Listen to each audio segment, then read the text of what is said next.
What's that? You want it today. Good morning, everyone, and welcome to a special meeting of the Salisbury City Council. I'd like to call the meeting to order. I'll make the standard announcements. During the meeting, should an emergency arise, please exit the room, make a left-hand turn, and go down the stairs. If for some reason that is blocked, please make a right-hand turn, go to the end of the hall, make another right-hand turn, go to that end of the hall and down the stairs. If you need assistance, please ask and it will be provided to you. Please do not use the elevators in case of an emergency. I would ask everyone also to please silence all electronic devices so that we can hear. Right now, I'll entertain a motion to adopt the special meeting agenda as presented. So moved. Second. Ms. Jackson, Mr. Boda. I'll entertain a motion to approve ordinance. All those in favor, please signify by saying aye. Aye. And the chair votes aye. I'll entertain a motion to approve ordinance number 2538 for the first reading. So moved. Second. Mr. Boda, Mr. Ireton. Mr. Tillman.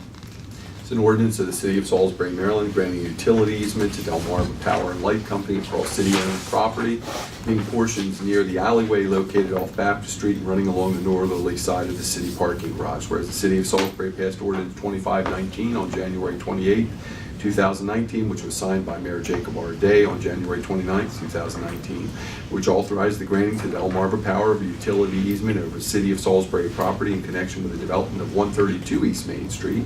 And whereas the redevelopment of the property 132 East Main Street by First Move LLC now encompasses 130 East Main Street, which was recently acquired by First Move Properties LLC, and whereas Delmarva Power and Light Company has submitted a new utility easement agreement and plat attached as Exhibit A, and whereas the new documents will grant Delmarva Power and Light Company an easement over City of Salisbury property as shown on the attached plat in order to service 130 and 132 East Main Street for redevelopment purposes. Now therefore be it ordained by the City Council of the City of Salisbury, the City of Salisbury grants permission to Delmarva Power and Light Company to construct, operate, and maintain the electric facility infrastructure located on and within the real property marked utility easement shown on the plat entitled Delmarva Power and Light Company Electric Utility Easement attached as Exhibit A, and that the mayor, working with the city solicitor, is authorized to negotiate and execute a utility easement agreement attached as Exhibit A for and on behalf of the City of Salisbury, and be it further ordained as follows, that each provision of this ordinance shall be deemed independent of all other provisions. Paragraph 2, that if any section, paragraph, section, clause, or provision of this ordinance shall be adjudged invalid, unconstitutional, otherwise unenforceable under applicable state or federal law, such adjudication shall apply only to the section, paragraph, section, clause, or provision so adjudicated, and all other provisions of this ordinance shall remain valid and enforceable. That the recital set forth herein are incorporated into this section of the ordinance as is specifically set forth at length herein, and that upon final passage this ordinance shall not be codified. That's it. And then their documents referred to are attached. Any questions? Hearing none, I'll call the motion. All those in favor of ordinance number 2538, please signify by saying aye. Aye. Opposed? Chair votes aye. Seeing there's no further business, we will now adjourn the special meeting and we will proceed with the budget session. Thank you, Amanda. Thank you, Amanda. Thanks, Mr. Tillman.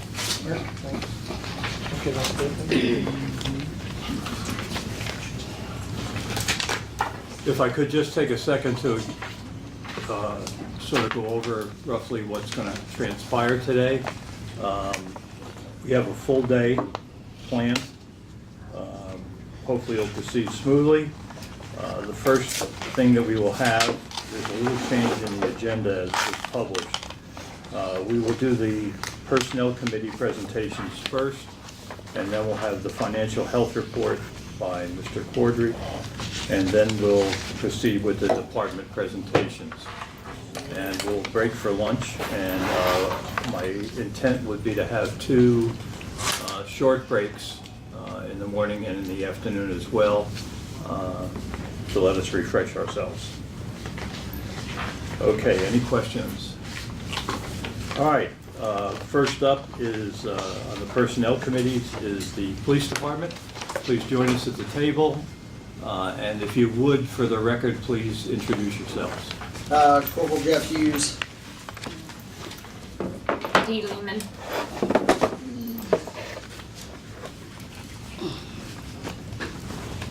The floor is yours. All right, so just a couple of topic points we want to bring up today. I guess the first would be the 2.25% for sworn officers this year as far as the increase goes, and 2% for the civilian staff. The reason why that's important is recruiting nationwide is down, retention is also down. Comparing ourselves to an agency just an hour north of here, Dover PD, which is 99 sworn. I think we're allotted for 102 sworn. Of course, I don't think we're up to full staff at all, but their starting salary is between $51,000 and $56,000 post academy.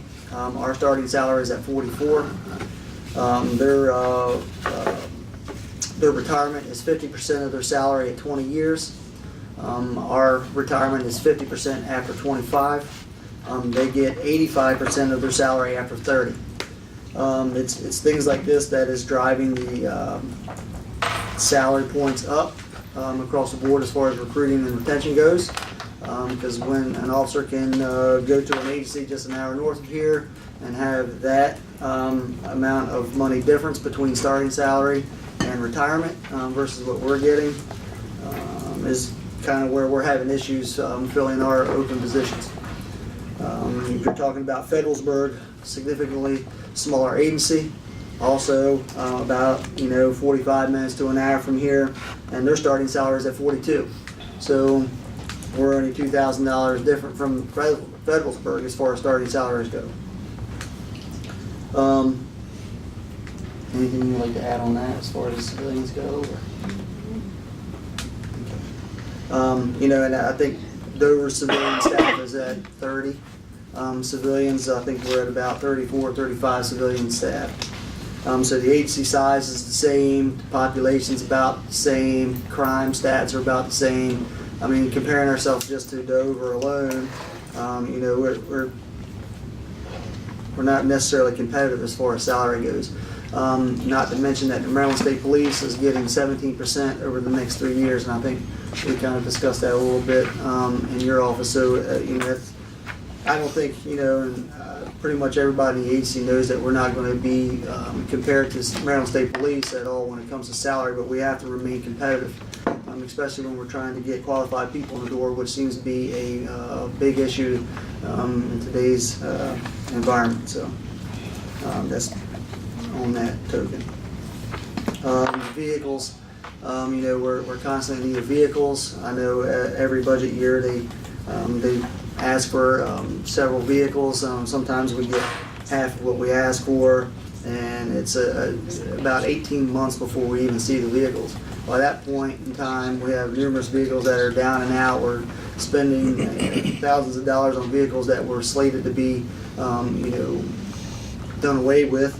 And just in my unit alone, we've spent probably $4,000 or $5,000 on 2 cars that were supposed to be replaced this year in the last 2 months, just because we're in desperate need of vehicles on the street. So I mean, we're wasting money on cars that we're ultimately going to end up trashing because we're waiting for these cars to come in that were from last budget year.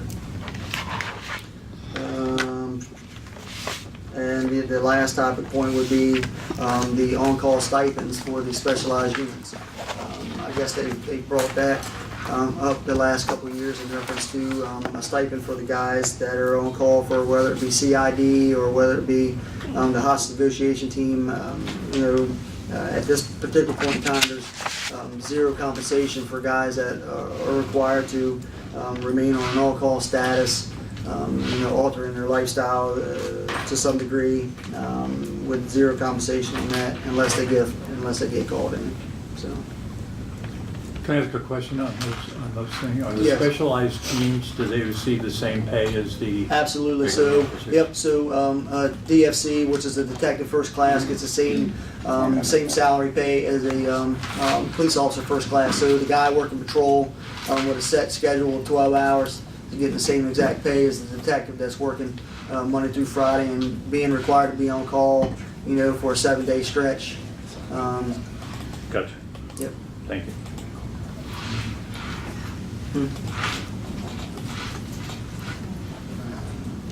I think I touched enough. Anything else, Corporal? I think that's pretty much it. Questions for our guests?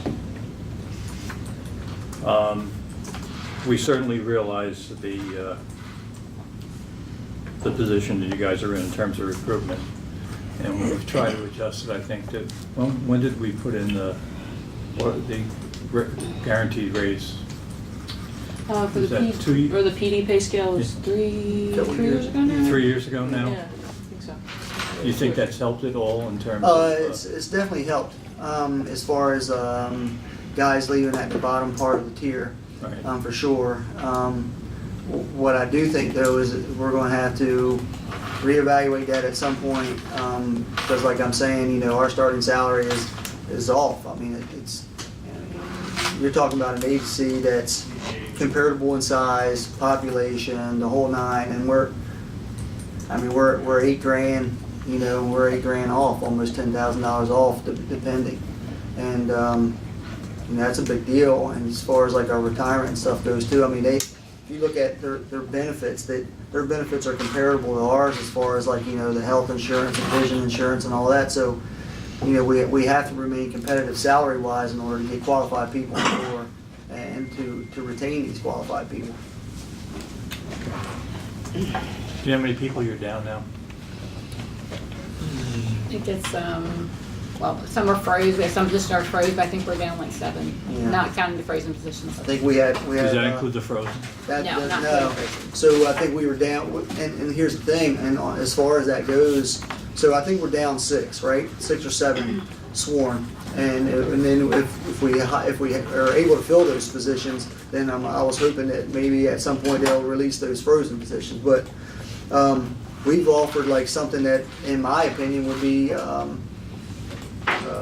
too good to pass up. I mean, we've offered a $10,000 sign-on bonus to Maryland sworn officers, and then not only on top of that, we've basically offered them straight out PFC pay, which our PFC pay I think is at $52,000. So you're talking about an officer at a smaller agency, if they wanted to come over to Salisbury, they're already sworn, they pass through our process, they would get a $10,000 sign-on bonus, and starting out at $52,000. We've had like 0 people apply to that. So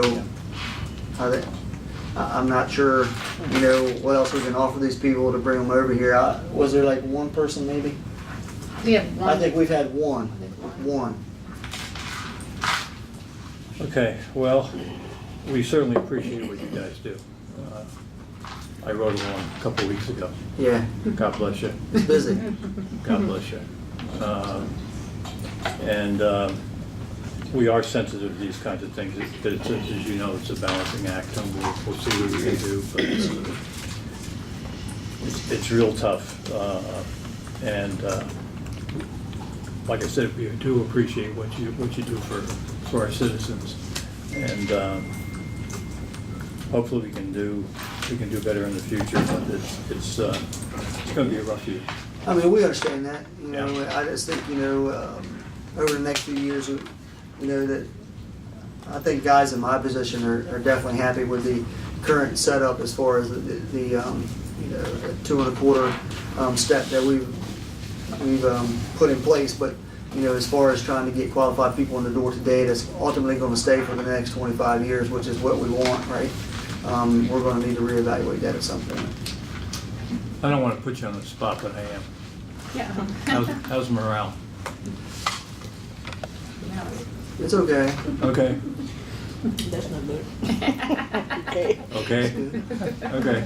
Okay. Better than it was before we did 2%, 2.25%. Oh, yeah, I mean, Yeah. absolutely. I mean, yeah, the guys seem to be happy with the pay, currently. You know, there was a lot of people talking about the whole 17%, but again, we can't be competitive with state police, and we know that. But yeah, I mean, the majority of the guys are happy with the pay. Is that Okay. because they're young and there's a good starting salary for them?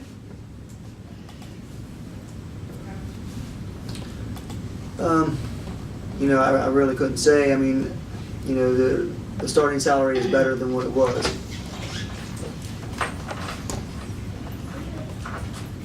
And I haven't heard too many complaints as far as the guys are there currently. The only problem is we're having trouble getting people in the door. That seems to be a common thread everywhere. Yep. And it's understandable given the, And we're offering them $10,000 and $52,000 to leave a smaller agency to come to us, and it's not bringing people over. I don't know what Okay. allowed to ask a question. excuse me. No. I don't know what the answer is. Okay. Well, thank you very much for coming. Okay. Please let everyone know that we're very appreciative of the job you do. Sure. And be safe out there. Okay, thank you. Thank you. Okay.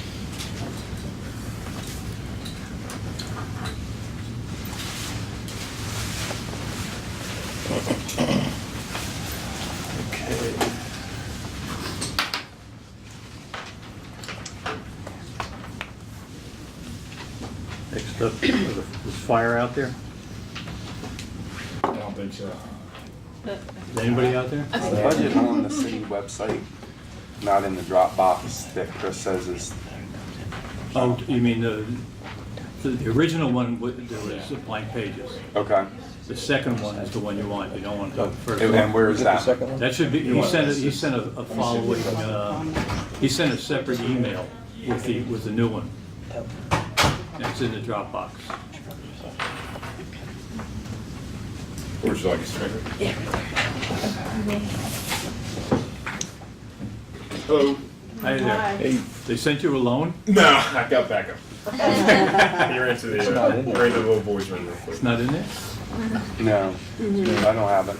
Let's take, He might still be working on it. Yeah, the last email I have from Chris is that he's gonna send the correct link in a couple seconds. oh, okay. All right. Okay.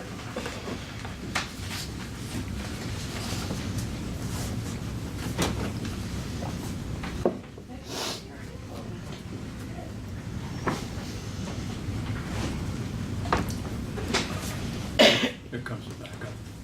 Morning. Morning.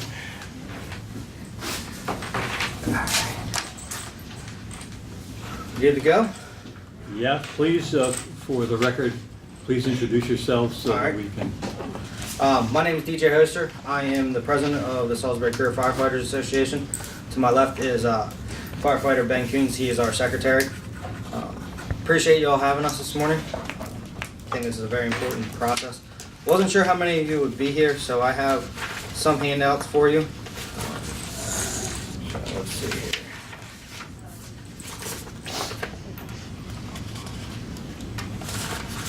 Make sure I give you guys the right stuff. Alright, if you wanna take one of those and pass it around, as far as I go. Let me see. Pretty much this is the same things we went over with the mayor, when we had our meeting with him, about a month ago or so. Did we get enough copies? Sorry, I'm a little short. So as you can see, I've kind of set up, I took over as the president of our association this year, so I kind of set up a priorities and goals list, both long-term and short-term. And joining us now is Dave Cox. He's our vice president. morning, Dave. So, as you can see on here, number one, this has been an issue we've kind of gone around for over the last, I don't know, 3, 4, 5 years, is getting time and a half for our personnel. As most of you, I believe, are aware, because we've said it a couple times over the last few years, we're the only city department, I believe, that doesn't receive time and a half for anything that we work over our normal shift schedule. So I know obviously that's a budget issue, because obviously it's gonna cost more money, but it is a major employee appreciation thing. Most fire departments across the country receive time and a half. We're one of the few that doesn't. Part of that's based on our FSLA standard, so it would take some tweaking of that. But all in all, it's really not a hard thing to change, and it can be pretty much granted by the city if you guys so choose to do so. The next priority is adding of the senior firefighter position. I know the fire chief put that in his external budget, I guess is what you guys call it, or extra budget. This is something that was part of the career development that we went on with last year. The city was able to fund most of our requests when it came to creating our pay plan and ranks that we didn't have before, which was a wonderful thing. It was a big morale booster for our people. We haven't lost anybody in the last year, maybe a little bit longer, 18 months. We were losing people left and right. They were going to Annapolis, Anne Arundel County, PG County, Baltimore City, because there was no growth within the department. You were pretty much stuck where you were. So getting that steps in place and adding the funding to that was major, and it's really been a huge benefit, and we've seen the change within the department. So adding the senior firefighter position was what we cut out last year with the hope that it'd be put back in this year, and we really want to see that put back in. I know it's got a pretty substantial cost to the city, but it would go a long way for our employees to make sure that we're going to continue upon the growth that we've already seen. And you know, I've put in there, we don't want to see half of it funded for a year, but we're not going to tell you, no, we don't want to see half of it funded. You know, we'll take what we can get, you know. We're open to, you know, working with the city. We understand that there's a substantial cost to it, and if the city can give us anything towards it, that's a help, is the way we're looking at it. Down the road, as you know, we got the SAFER grant, which has been wonderful. We were able to open a third station full-time, which has been great for the city. It's great for, you know, the citizens that are here, the people that are working here, the people that are visiting here. So that was major. In fiscal year 20, I know we have about $200,000 to help fund our share match of that program. So to keep with that is that, you know, at the end of this 3 years, trying to keep the SAFER grant personnel on, that we don't go backwards. So make sure that we're planning ahead from our standpoint, from your guys' standpoint, that we're all looking forward that in 3 years. And maybe that's, you know, to get another SAFER grant when that time comes, but that's 3 years down the road, but I don't like looking short term either. We ultimately want to achieve enough staffing to add an additional ambulance. I'm sure most of you have seen our call volume stats, and the way we run our ambulances pretty ragged. We run our guys on the medic units pretty ragged because we're just running a ton of calls. I think we average about 30 some calls a shift depending on the shift. Yeah, about 38 calls a shift for our 3 ambulances. So you do the math on that, that's 12, 13 calls a shift per ambulance. That's Double the national average. yeah. So that puts a beating on our personnel. Adding a 4th one, even, I know we've talked, I'm sure the fire chief has mentioned it to you, brought it up over the conversations of doing even a peak demand unit. But obviously all this requires staffing and money. So we would like to have more personnel on our fire apparatus. Right now the national standard's 3. There is a push for 4. A lot of departments across the country are going to 4 because the amount of work that you can do with 3 people versus, or 4 people versus 3 people is huge. And the firefighter safety, and that's what a lot of it comes down to, is firefighter safety. Even ISO ratings, which is big for the city as the city progresses, especially trying to get, it's all based on the number of, you know, personnel you get on the scene and resources within a certain amount of time. I'm not an ISO guru, so I can't explain it all, how it all works to you, nor would I try, but it has to do with, you know, amount of personnel. So adding an additional person to each staff piece will be something we want to work towards in the future. One of the issues we always run into is paramedics. So anything the city can do to help us get more paramedics, it's a trend of the fire departments, is we're an EMS department as well, so we need paramedics. I know you guys are doing with the police having the $10,000 pay incentive to get paramedics to come here, or to get police officers to come. Maybe we need to look at something along the same lines for getting more paramedics to come here. It's unfortunately hard for us, with Ocean City being so close, their pay being what it is, which we can't compete with because they're a resort town, which is a crazy tax base. But they are able to pay their paramedics really well. So we actually attended they signed a new contract last night with the city. So they did pretty well down there this year. Pay and benefits, that's it. You know, we got to keep competitive with the market, just like anything else. As we all know, the minimum wage is going up in the state, and you know, with that, everything else has got to kind of keep. So we just need to make sure we're staying competitive within the market as well. If we are dropping our salaries, if our salaries aren't increasing, we're going to see that massive turnover again, where people are leaving for other jobs, and we don't want to see that. We don't want to see people that have been here 5-6 years leaving for another job because they think they're going to get a little bit more money. Because we all know there's a huge cost with bringing on new personnel. One of the things I hear a lot from the members is our retirement health insurance coverage. I'm way away from that, so I haven't really looked that far ahead.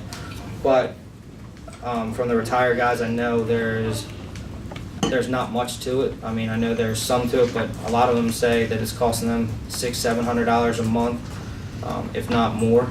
So looking at how we take care of our people better when they retire from here, because they've given 25 years to this city, and we need to make sure they're taken care of, because especially the fire service is hard on your body. You know, there's not many guys that don't have some sort of back problem or knee problem, or they're running into cancer issues, which fortunately the state has been very proactive in the professional firefighters in Maryland getting us all this cancer coverage, which has been wonderful.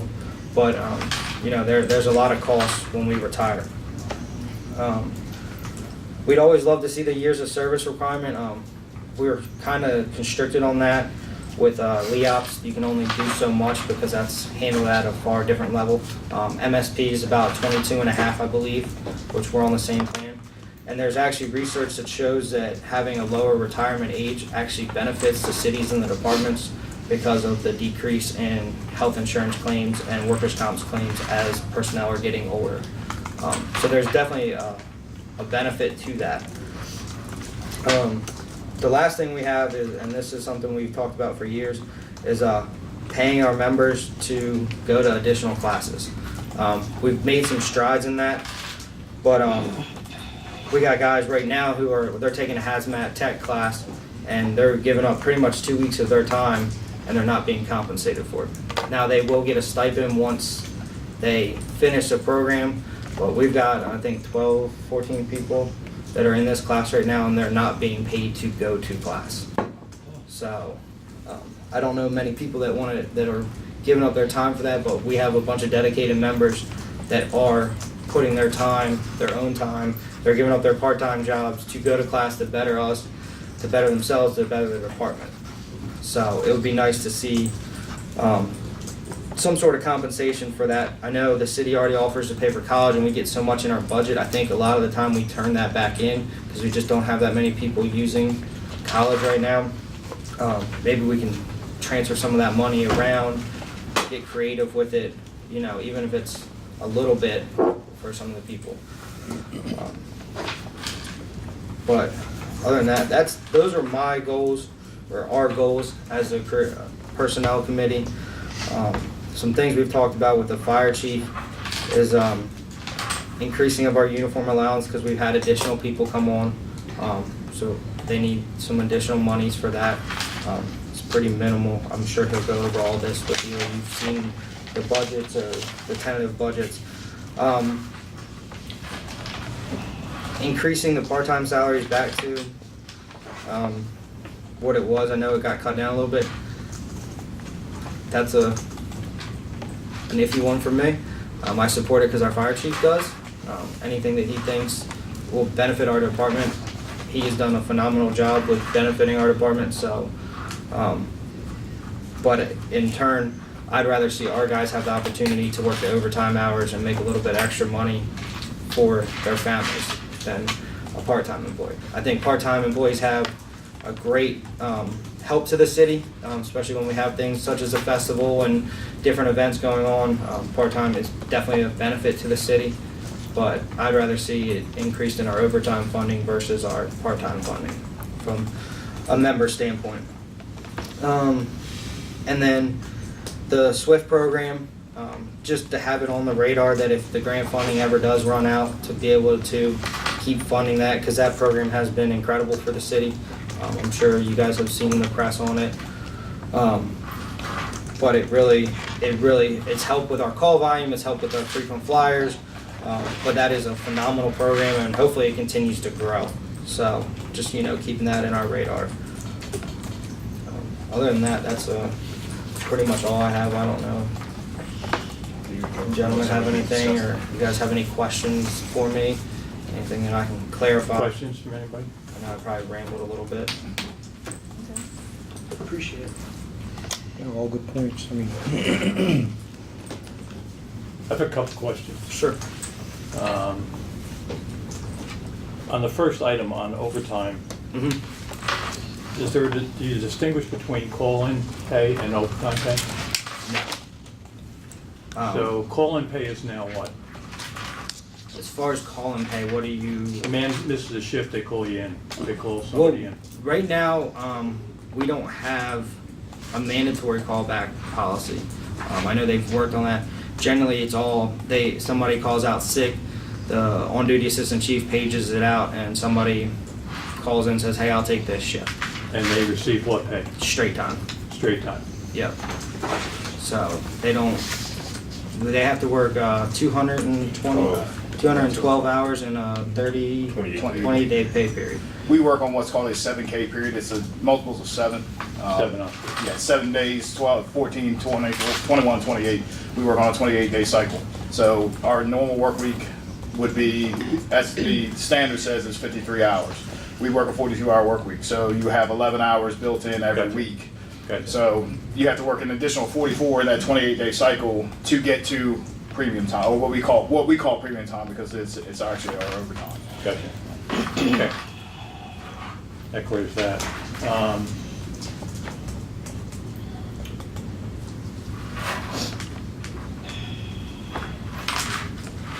On item number 3, we talk about additional ambulance staff. Based on the percentages, you guys looked at, based on the percentages of the reduction of frequent flyers, the call volumes have gone down significantly in that, and with those patients. Correct. And that's only with one crew, correct? One Yeah. SWIFT crew. They've definitely helped with that, but I don't think, and I haven't seen the numbers going for this year so far, but I don't think our overall numbers have decreased a whole lot. I think it's helped with those, but every time you replace one thing, it seems we're adding another patient. There's only so many they can see, and the city gets busier and busier, and we're getting more and more apartment complexes. We're seeing the trend too, where the baby boomers are becoming the older generation. So we've got a lot of retirement communities in our territories that put a big tax on our EMS services. So we might be eliminating some from the frequent flyers, but we're increasing in other parts of it. So I don't think It's my fault.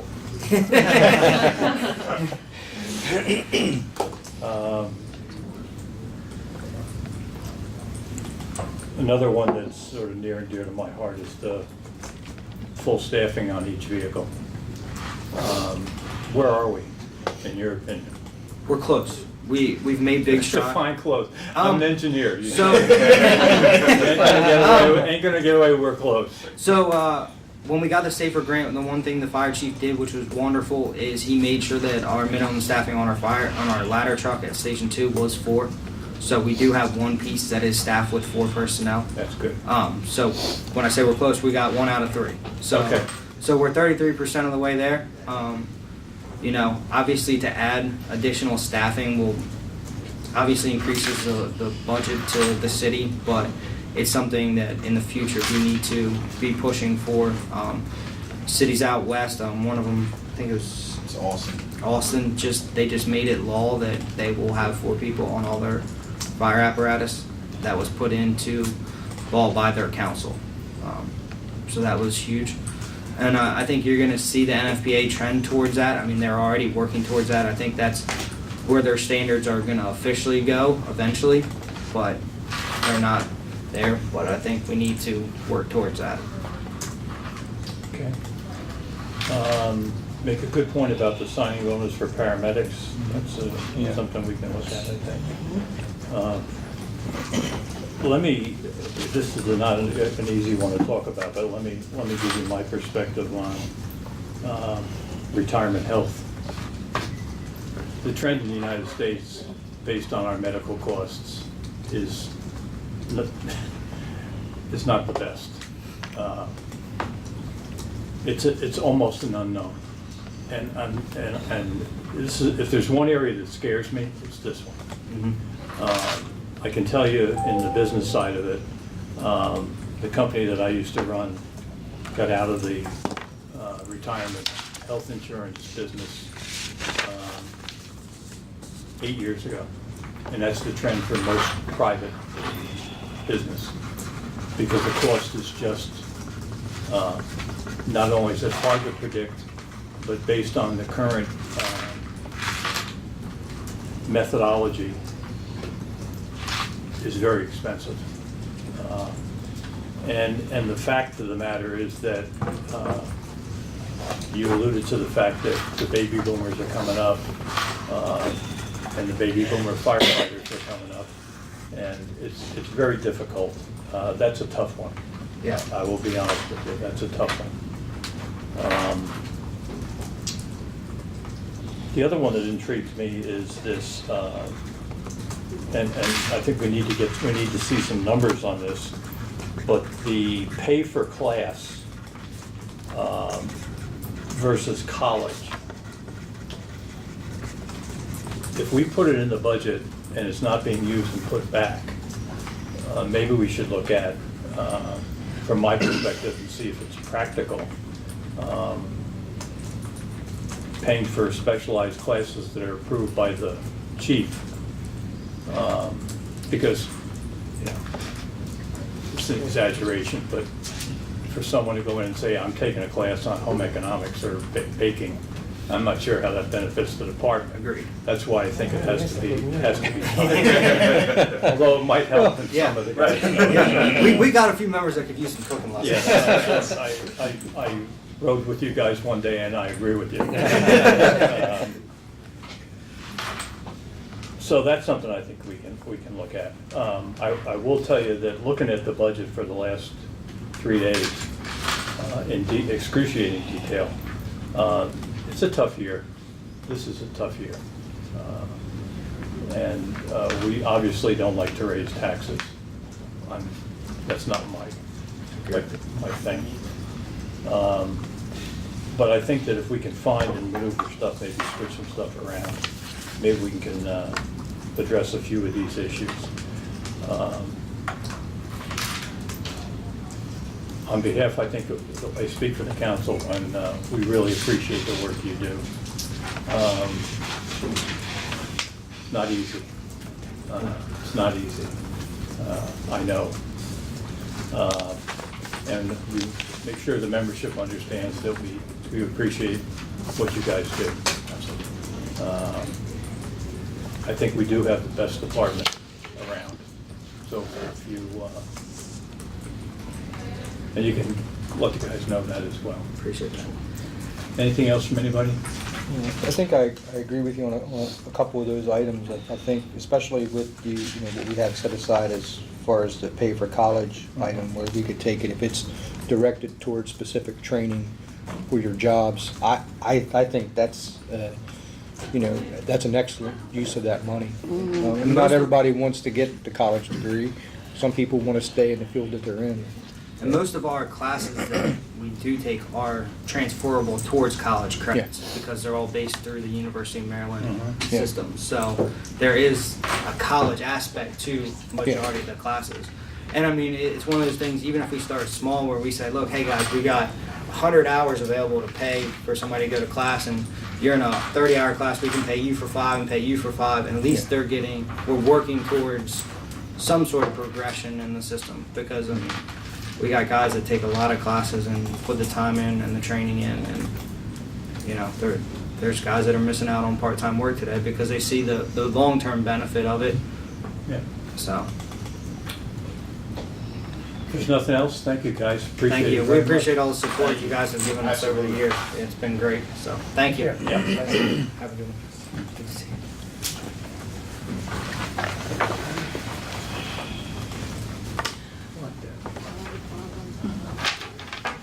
Just an update on the schedule. Our folks from DID, there's a little confusion there, so we're gonna reschedule their personnel committee meeting, if that's okay. Okay. So I don't know if we just want to take a break after the next. Yeah, we'll take, volunteer yeah, I was friendly. gonna, that was on my, I made a note next to that, so. Great. If the volleys are here, send them in. Yep. What? She's the new acronym. I just wondered what it was.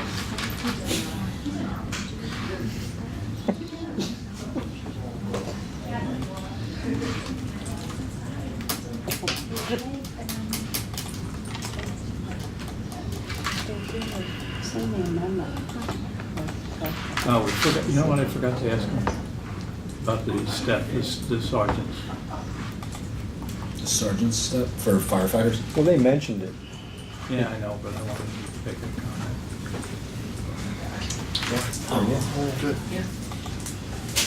Good morning. Morning, sir. How are you? Good morning, everybody. Morning. For the record, Lee, please state your names. Okay, I'm Lee Smith, Deputy Chief of Volunteer Services, and David Black, Assistant Chief. How are you, David? I am well, sir. How are you today? Good. Okay, the floor is yours. Thank you for the opportunity to meet with the council and the leadership. First of all, we would like to ask for the council and the city's support of the budget that the chief is going to be presenting later today to you. There are several projects on there that we support, we move forward with, particularly the most important are SCBA, their self-contained breathing apparatus. It's a capital improvement plan item. It's a large dollar amount, $875,000. How much is it? $875,000 to replace the breathing apparatus. Unfortunately, we've reached the end of life. There are certain items within the fire service that have a life cycle, and we have reached that goal, or next year we will reach that goal as far as that we're going to be mandated to replace that as far as for the safety of our personnel. I know that the other hot spot for me is the radio paging system. Since the county changed the program to a 700 frequency radio system, we are experiencing problems with alerting for personnel, on duty and off duty. The paging system the city of Salisbury has is over 20 years old, and Motorola is the provider for the radio system, and they are kind of pointing fingers at the paging system because of the age of it is not compatible with the 700 megahertz radio system that was installed countywide. So it's like I say, from a volunteer perspective, that's a hot button for me, being able to be notified of calls, and that's both career and volunteer. The paging system works both ways. If they're in station and they get alerted for a call, sometimes the paging system's working, sometimes it's not working. It's problematic. I'm kind of the one that wants to be notified of a call as soon as possible, and I want to make sure that that procedure happens. And like I say, for a volunteer component, to being able to be alerted for a call when there's an emergency service need, it's important that our paging system alerts us properly. So those are the items as far as the CIP. I know that the chief had some other projects that I understand have been removed as far as a staff vehicle, the telephone system upgrade, and then the new station land acquisition for the new firehouse. That was CIP plans. The other projects he was looking for was to increase the volunteer stipend back to $100,000. The most important thing there is the county, since the fire service agreement was signed in 2017, the county has not funded any of the Salisbury volunteer fire companies, Station 2 or Station 16, since that time. So basically, we lost $127,000 in annual funding per station. And we're still receiving our SAFER grant, but we're not receiving anything from, like I say, from a funding from the county perspective. We call it taxpayer dollars. It's basically dollars that the county used to give us to help support projects. While we're talking about that, there are several projects that even in the last year that the volunteer component has contributed back to the city. We purchased 3 utility vehicles, 2 Tahoes, and a utility pickup that were paid with taxpayer dollars. So the money that was given to us, we turned around and provided, replacement of equipment, of vehicles basically, and gave that to the city as far as help offset the costs. The 2 utility vehicles were in the CIP from last year, were not funded, and the executive board met and made it a priority to fund that. So those items, like I said, we would like to see if the city would be, I know the budget's probably extremely tight, but since we do provide staffing and we provide calls to the county, we would like to see if we could get the money reinstated for the volunteer component for Station 2 and Station 16. We also like to make sure that the county or the city continues to fund the LoSAP program for our volunteers. The recently secured life insurance program, the $10,000 life insurance for qualified members that was taken away for the county. We appreciate that the council stepped up and funded that money. Thank you very much. And then, like I say, from a funding viewpoint, we would like to just make sure that those items stay in place. We do have some other projects, depending on funding, that the executive board has on file. We would like to update our currently Hearst tool equipment. There's newer equipment out there from Hearst that we've gotten a price on to replace all the current Hearst equipment, including the trade-in. The cost associated to do that is $183,728. Unfortunately, until some funding sources come in from somewhere, we're not going to be able to move that project forward as far as the volunteers purchasing and providing for the city.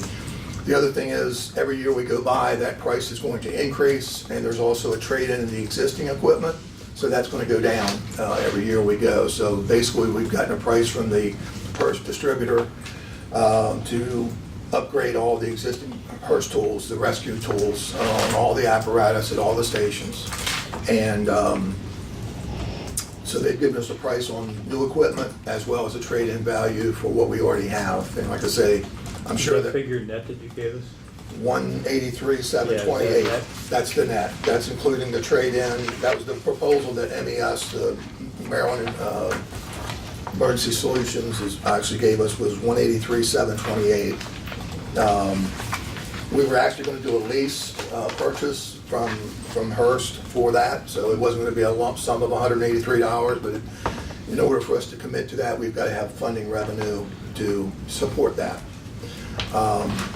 As most of the council knows, in addition to the funding of the utility vehicles, Station 16 funded the lease payment on the new engines. So all the funding that we receive, most of the funding, and especially all the taxpayer funds it goes back to the city. You know, we benefited, and like I say, from an executive board committee, which is I say administered by the Deputy Chief of Volunteer Services, we identify projects that typically are cut from the CIP that are important to the department and to the fire chief, and we try to find avenues to fund those projects.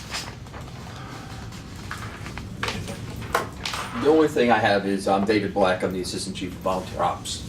I work with Chief Scott directly. Just wanted to make the council aware, I'm in the process right now of getting the information to Chief Tall for the gifting from last year. And I think you'll be surprised at what the number is of what the volunteers have purchased and is now going to be gifted back to the city in the proclamation process. But we spent a lot of money out at Station 1 this past year. I don't know if you, Mayor, if you've been in, but we built a gym out there. There was not one there. We told you that was in tune of about $8,000, getting that up and running the way it is now presently. We've got a budget contract right now on the overhead doors on all the buildings because we're consistently having issues, maintenance issues with our bay doors. We paid for that contract, a maintenance contract for that. A lot of these things are over and above what the standard budget can occur. And I'm in the process of doing that proclamation right now. For instance, the second command unit that's in the process of being finished right now is going to be somewhere around $98,000 when it comes in. And it'll match the other command units. We have two command units now, but they're not identical. These two will actually be identical. So you actually have two operational chiefs in the city that are the same right now. That was 100% paid for out of the Station 16 budget this past year. It's a lot of money, and I don't know if until you see those numbers come back in from us, if you understand what the outlay is. In addition to the human capital is we're used sometimes because that's what we are. We're the human capital when you start using those numbers. That's all I have, Chief. Yeah. The other thing is that the volunteers actually pay for the Comcast for the internet throughout all three departments. So that's listed as one of our budgetary items. You know, we fund for the internet, the Comcast internet at all three departments so that the CAD systems work, you know, the emails and all that. It's not something that city provides, so the volunteer component pays for that for all three departments or three stations. Any questions? Questions? How many total volunteers do we have? Right now, we have, I think, 92. We just lost, I say lost, we had 15 volunteers that became SAFER grant and part-time members, which was fantastic. It was a blow to the volunteers as far as losing people like that, but we're allowing them to do what they want to do. I mean, the fire service is in their blood, and they want to be able to serve the public. So they're just doing it in a different capacity now. They're doing it as career personnel. But we're in the process right now. We've taken in like 8 or 9 new applicants. We're getting ready to start a program in May to do we call it a 24-hour pre-basic, something we did years ago to get volunteers riding sooner. We're going to do like a 24-hour pre-basic, and they're still going to be required to go through the standard training. But we're going to get them to be able to at least ride the apparatus in an observatory status, keep them interested, basically. So we're starting that in May. Chief Gladwell, Chief Black, myself, we've been meeting, Captain Waples. We've been meeting to start this program. We've got pretty much the whole class laid out as far as what we're going to teach. But right now we're about 92 volunteers. Okay. Other questions? Well, on behalf of the council, thank you guys for what you do. Thank you. Thank you for the opportunity. Is there anybody missing that needs a copy of this presentation that's not present? No, we're all present and accountable. So. Okay. Thank you for your time. Thank you. Thanks very much. Thank you, Chief. Thanks, Mayor. Thank you, sir. Thanks, Chief. Thanks, David. No problem. On to the next one. So, Tri-County Council. All right, I think we're going to take a short break so we can go off the air. Okay, me get my. What I'd like to do before, can you give us like 3 minutes? We need somebody to last 3 years. What I failed to do before, usually what we did last year was at the end of each of the personnel, the mayor gave us perspective on the presentations and what was discussed privately before that or in your meeting. Sure. So why don't we do police and fire and then we'll Sure. continue from the way it's going forward. Thanks, Mr. President. I don't have a lot to add. I think those are all valuable perspectives. I think what you'll see in the budget is that we didn't see much of a path to increase revenue significantly. I mean, we got a couple bits of good news. We weren't interested in raising taxes, so some of the requests simply we couldn't accommodate. As you've said a couple of times, it's tight. We're also looking at, and you'll see on revenue picture and expense side, we are tightening up our use of estimated savings over the year.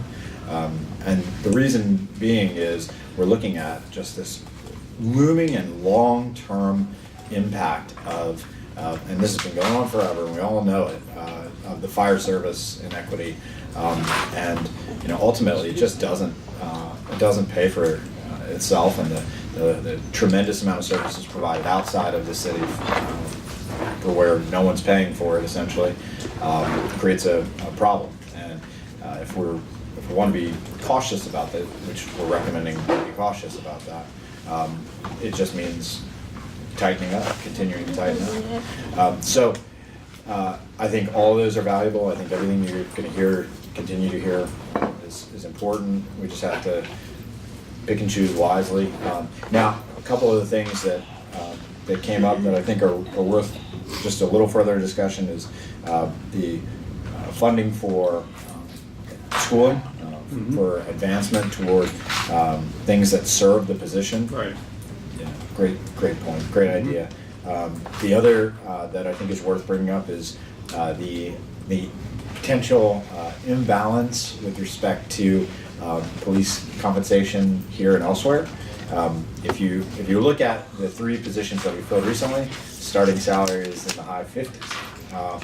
That's the starting salary, not 44 on paper, because they came as certified police officers. Right. So they're starting off higher than what state troopers start off, and with a guaranteed 2.25% increase. Right. That's right. I mean, it is almost as good as anything the state can offer, which is stunning.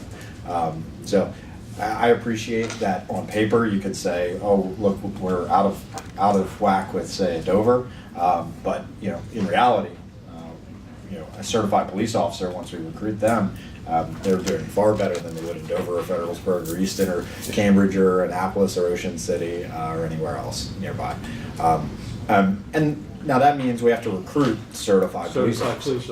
Well, if you look at in the past what Salisbury was, people would come to Salisbury, work here 3 or 4 years, and then jump somewhere else. Now, we're that place where they're able to go somewhere else and come to. So it's yeah, and I would say we have multiple people going through the transfer process right now, and if we were lucky enough to get to a point where we're filled up, sure, we can have a conversation about unfreezing those frozen positions, but we haven't gotten there, and I don't think it's fair to continue to just sit on that funding every year, to fund those positions every year, to budget that money and to not spend it to never fill. So I think it's one of Jim's favorite discussions. So we've talked about it. We've talked about it now for 4. It's the same discussion every year. And you're right. I get it. You're right. If we're not going to fill them, because and I get it. It's hard to recruit. But the commentary about retention is worth talking about too. We haven't had a police officer leave in almost 18 months. Right. Something's happening positive. Something's happening. Now, forgive me, we have had 2 retirements, but we haven't had an officer transfer out in 18 months. And I think part of that is certain morale things that have been done, but the big reason is financial. Financial. It's financial. So I think they're worthy points and worthy conversation, but at the same time, I want us to realize that they've been incredibly effective with what they've got. Short-staffed, they've been reducing crime, and I'd love to see them fill those positions. They're trying. The recruiting efforts under Corporal Loring are looking good, and we still have more recruiting to do because we've got vacancies. But I don't think we're in a position where we need to unfreeze those positions unless we think really we're going to find 12 to 14 police officers this year. Not gonna I happen. guarantee we're not. Is there any way to incentivize for the chief, use it or lose it? Yeah. What's that? Did you try to do that already? Oh yeah. Well, I think we kind of do that in this budget, which we didn't do last year, which is freezing 2 additional and saying, look, chief. If you can't get them and keep them, and it's not necessarily, but that has to be a part of her professional development, and the part of her professional is that she's got to crack that code. Yeah. We're not going to do it here at the table, and Well, over the years, if you look at it, we've done that. We did that with the fire department. The fire department used to be one of the. Remember, we'd get at the end of the year, you'd have this.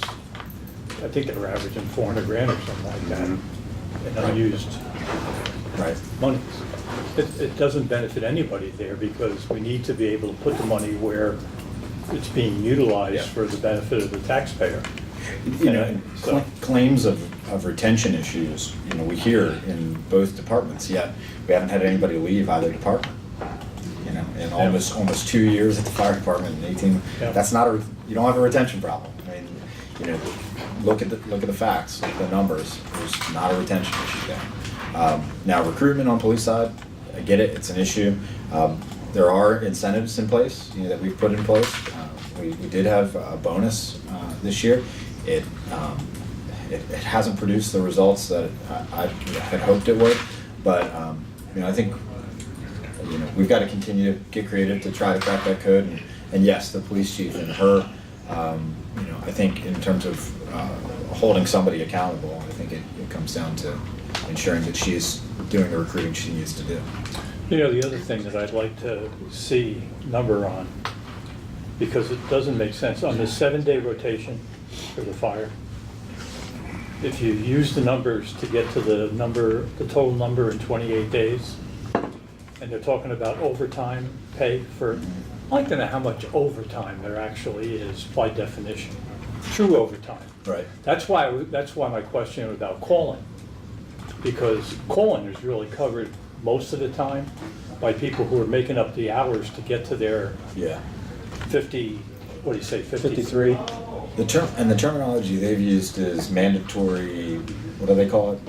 I think They what make they- somebody stay. I think what they were talking about, their shift. So if they have a call towards the end of their shift and they worked 2 or 3 hours over their shift, I think that's what they're talking about. As when so if they've already been on for 12 hours, but they have a fire and they're there for another 3. It's like a multi-alarm fire where they're forced to stay and switch, and then they're probably kept for rehab. I think we can get those numbers from the chief. I'd like to see those numbers. I don't have a problem in that situation that there's overtime compensation, whether it's time off or whether it's pay. Even before it's added up to their total number of hours. Yeah, if they overwork a shift or something, I don't have a problem with that. I think that's common. I know my wife works for the state, and she gets overtime a lot of times when something happens, and she's got to stay for 2 hours. That's overtime because she's over her shift. Yeah, I think what DJ is saying contradicts that. It's if I haven't reached my total, I'm just getting straight pay. It's the true overtime number that we need to focus in on. What is that number? Right. Is it a huge number? Is it a small number? I can't imagine it's that big. You're saying, so even if it's less than the total number of hours that month, if it's actual overtime, meaning beyond their 24-hour shift, that's what you want to know. Yeah. Okay. We'll work on getting you an answer to that. Okay. The other question I have, any thoughts on what Corporal Hughes brought up about the compensation for those that are on the on-call status and then those who get bumped up to specialized teams. If we should look at having maybe a pay difference for the specialized teams, and then any thoughts on the on-call? Yeah, we've looked at all of them for at least the 4 years or 5 or 6 years that I've been on council or as mayor. That's come up, but I mean it's just very, very expensive. So big numbers. So the specialized teams are, they ask for canine pay, a negotiation bonus, special tactics bonus, canine CID bonus, on-call stipend, meaning for CID they get 1 hour of pay per period that they were on call. So if you're on call for a 12-hour shift, I guess, you get 1 hour, unless you were called in, then you just get paid for the time that you're in. So it's basically for those times that you're not called in, you're just getting paid an hour. And their arguments are reasonable, which are, hey, we can't go to Ocean City, I can't, go on family vacation, I have to be right here and ready to work if I get called in. And that does happen occasionally. So I get it, all of them I think are reasonable. Now, over the last couple of years, I think maybe 1 or 2 things we've been able to, we've done. I don't know, we'll have to look at, what's been completed and what hasn't, but there's a lot on the table, and there's a lot that they're asking for is on the table with respect. Okay. I have in regards to the volunteer fire department, I know there's been some ongoing discussion and conversation about the county position, I guess, in not funding city for their program. So where are we at with that? And what steps can we take, or have we been taking to recoup that? Are we at the end There's of? not a step that we can take with respect to them paying a stipend to the volunteer fire department. Excuse me, we don't have a volunteer fire department, but the volunteer fire organizations, companies that operate as part of the city of Salisbury system. The county has made a determination politically that they want to stick it to Salisbury and not pay them. And stick us with the costs. Because the reality is, there's nothing not being spent. We're paying them a stipend, it's in the budget, to their companies, and they're paying it right back in the ways that they said. They're paying it by paying a lease payment or something like that. We could just as easily say, we're not going to give you anything, and we're just going to pay those bills ourselves. But there is a desire, a historical desire to be involved in the finances of it, and that's really the only reason why that occurs. Operationally, our fire company, those 2 fire companies have no operational role whatsoever. They don't make decisions about dispatcher fires or anything like that. They're just organizations essentially for recruitment and retention. That's their primary purpose. Operationally, it's a unified command, 1 organization, fire chief, the 3 deputies, the assistants, etc. So that being said, I don't know the status, but I know that fire companies 16 and 2 have considered legal action against the county to force them to provide that compensation. So I don't know the status of that, but I know that it's something that they are considering and have considered. There is no legal justification for the county not funding them and funding other volunteer fire companies. Their argument is purely, we can do what we want. It's political. So that's the status. And yes, it hurts our taxpayers. It hurts the city. Because again, we're paying. There is no source of those outside funds that there used to be. Now they still have large reserves.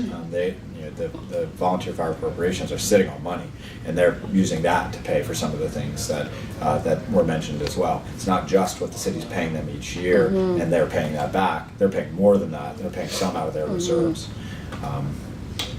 So I think the questions that come up, this is the big structural question for us as an entity is, where do we go?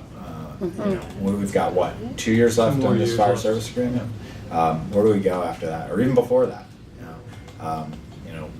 we are doing what cities rarely do.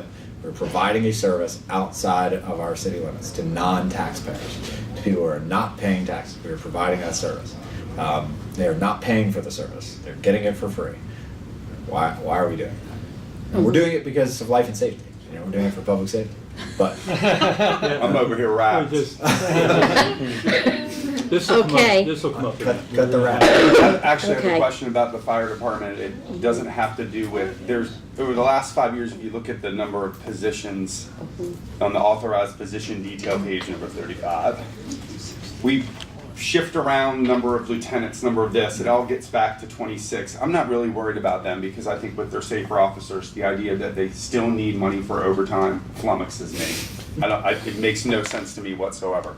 And when all their volunteers leave for the career service, I go, That was my argument about part-time. just like, I don't want to That's hear been it. my argument about part-time. But I do have a concern about the clerical people in that incredibly busy, incredibly, I'll put it to you this way.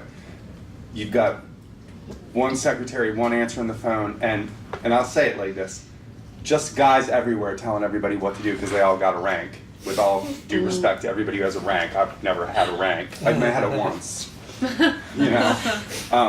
But I really, if there's any savings anywhere that we find throughout the year, all of those people who sit in the offices, who really are the ones who get the irate people, who are the ones who, you know, I'll say it like this: they're not the ones that are on the walls and the pictures as the heroes. They are the people who are making that thing run every day. And if you've ever sat in there for any length of time, I've more than once started to answer phones, which of course upset the apple cart of who was in charge and the hierarchy, and I was like, well, actually, I am.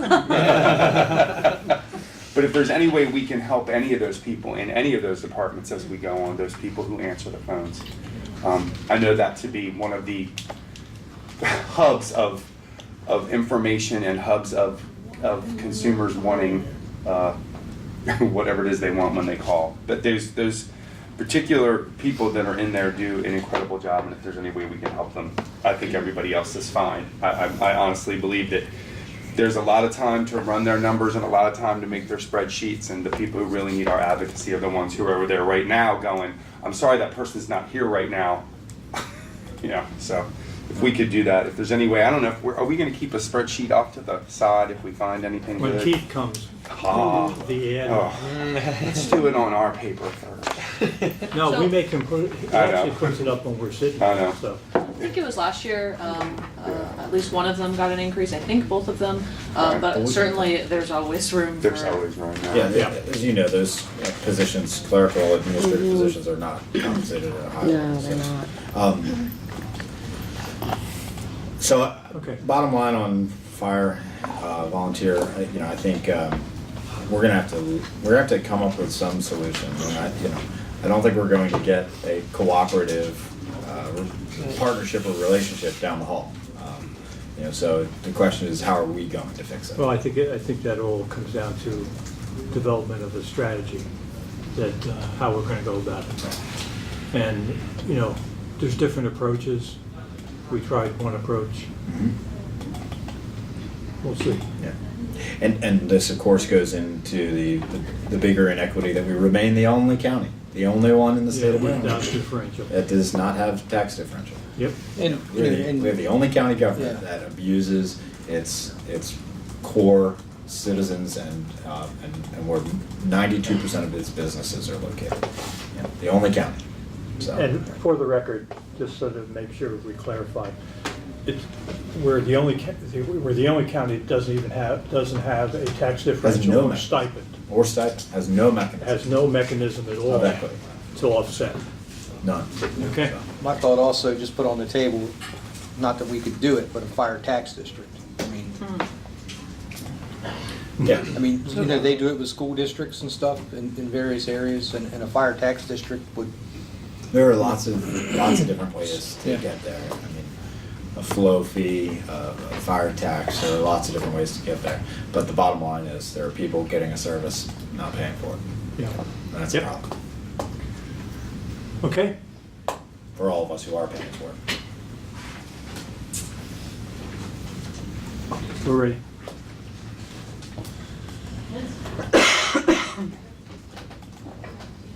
This field ops coming up. Field. Morning. That was the longest 3 minutes you've ever been. Sorry. Sorry about that. How's everyone doing today? Good. Pull up an extra chair. We got room.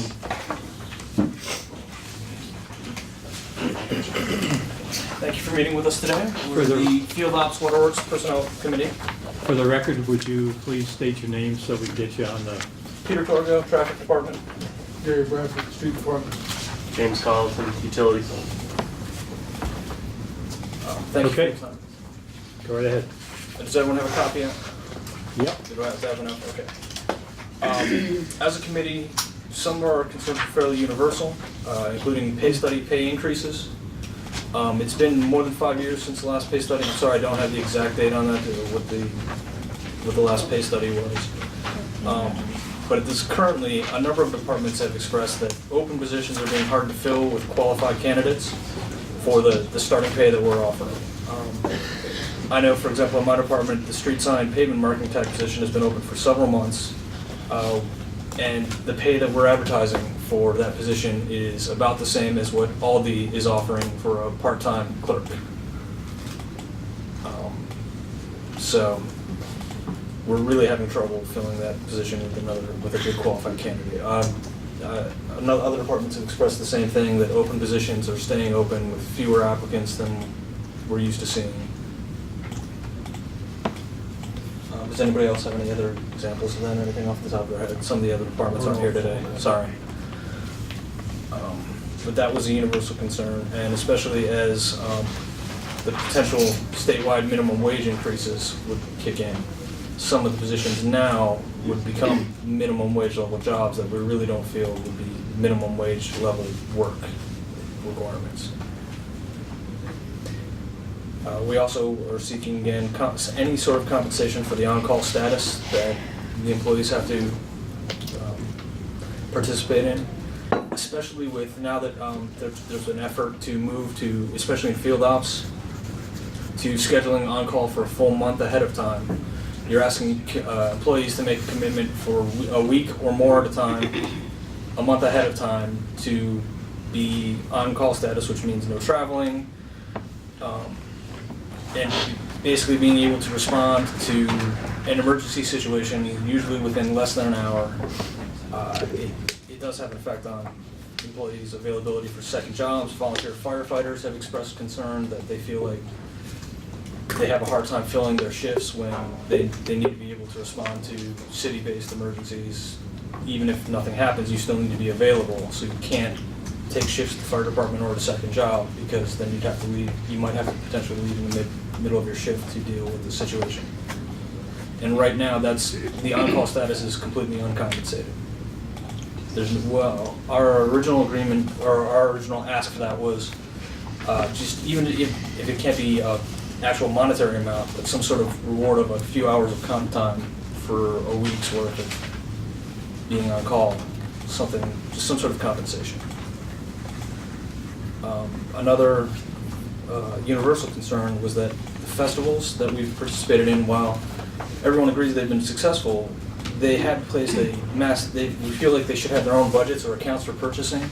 They've placed massive financial drains on both overtime accounts and materials. A lot of materials for the folk festival especially came out of department budgets that weren't planned for in the year ahead, and as a result, a lot of departments ended up having to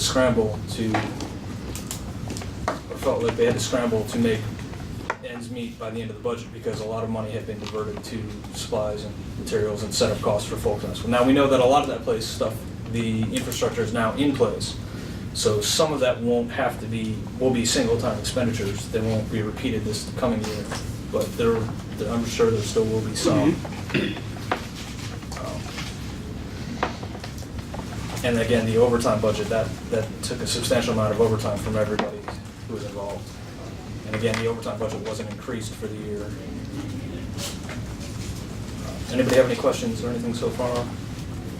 How has that you said that that's changed, and she shook her head, but that didn't sort of explain to us. Which, The coming out of department budgets, messaging on materials Yeah. for the festival. How did that change this time? well, just some of the things that were, some of the equipment can be reused. For example, Okay. again, in the traffic department, we installed a number of electrical pedestals that are in place now, that as long as they set up in the same place, that those are still in there. That won't have to be rebuilt from scratch. It might have to have new receptacles added or maybe some minor repairs done, but it won't have to be rebuilt from scratch, as long as, again, everything stays in the same place. If they move things around and all of a sudden a stage is 50 or 100 feet away, even something like that might involve moving pedestals or rebuilding something or a new installation. So we really can't say 100% what can or cannot be reused until we get more information.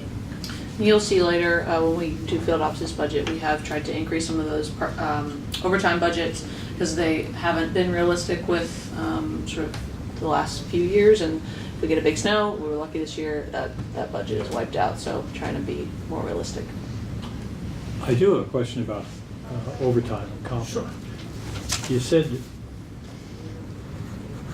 what's the issue? Is the issue that you had too much overtime?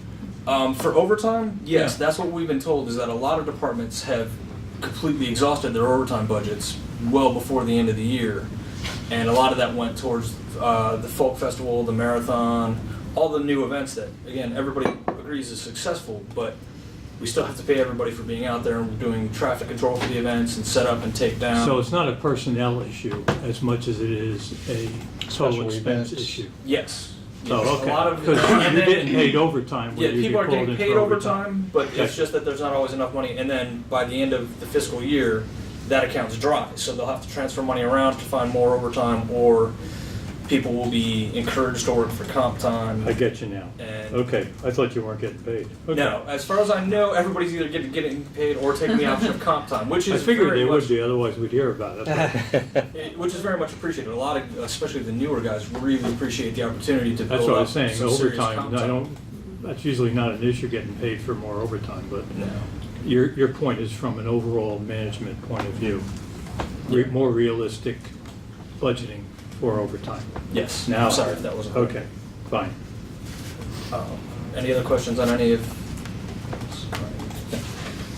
The utilities water department had asked for a number of years now for a mini excavator and a trailer to move it into the field. The advantages of a mini excavator versus the full-size ones we have now would be reducing the need for personnel for an individual job. You could, by using a smaller excavator, actually, it's in many ways more efficient because you can have less people on site, less traffic control, less lane closures, and reduce damage to roads, sidewalks, landscaping. There's less to repair because you're able to make a more precise excavation using less people and materials. So it would, it would, in many cases, reduce the need to completely close the street to just a single lane closure. So instead of having to set up a full detour for traffic, you could flag people around through a single lane or reduce number of lanes. The street department and also, again, the traffic department have also expressed that this would be useful to them, something that could definitely be an advantage to multiple departments in the city. You have a ballpark on how much that would cost? I do not, we had a quote, but the quote was at this point 2 or 3 years old, so I don't know anymore. I'm sorry, the individual who had that information isn't here today. I forget, is that in the CIP? Jim, 75 to I 100, thought that was in the CIP. I thought, so did I. depending Did I on remember seeing that in the CIP? versatility of it. There's different yes. size excavators. There's like the small compact, what they're talking about. There's a mid-size, and then there's like the big ones. So I think there's 2 different versions that have been proposed to us this year, and I think you're talking about the small Yes. one. Yeah, that's and then really the what- mid-size one is some of the bigger maintenance that is still a need for field ops with ditch maintenance and some other just projects. So you don't have the big boy out there. Yeah, Oh, so the one that's in there is a big one? mid-size. Yeah, the one that they're asking for is the mini, one of the smaller sizes. Okay. To be able to use it from a single lane would be the most effective. Yeah. Okay. Yeah, we can double check as we get into that. I'll look at some of the files. The wastewater plant had no current request pending the completion of the upgrade, but they're sure they'll find things after that, so. They're tapped out. Yeah, they don't get anything. Not for at least another. We won't see it in 10 Decade. years. We'll not see. I was gonna add the 30 and the 30. One of the suggestions from the water treatment plant had made a request for a retirement/life event gift or party. Upon retirement, except for the Christmas party, which again everyone appreciates the return of that, and the award ceremonies that are associated.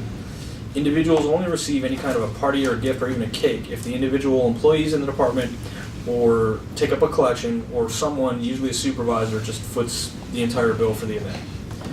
And a small budget we were asking for, maybe for less than $100 for a fully vested retiree, not just every time somebody moves on or gets a promotion or anything, but someone who's been here 30 plus years, retires, have something in their department honoring that individual. So that we wouldn't be necessarily bunched in with everyone else at the Christmas party.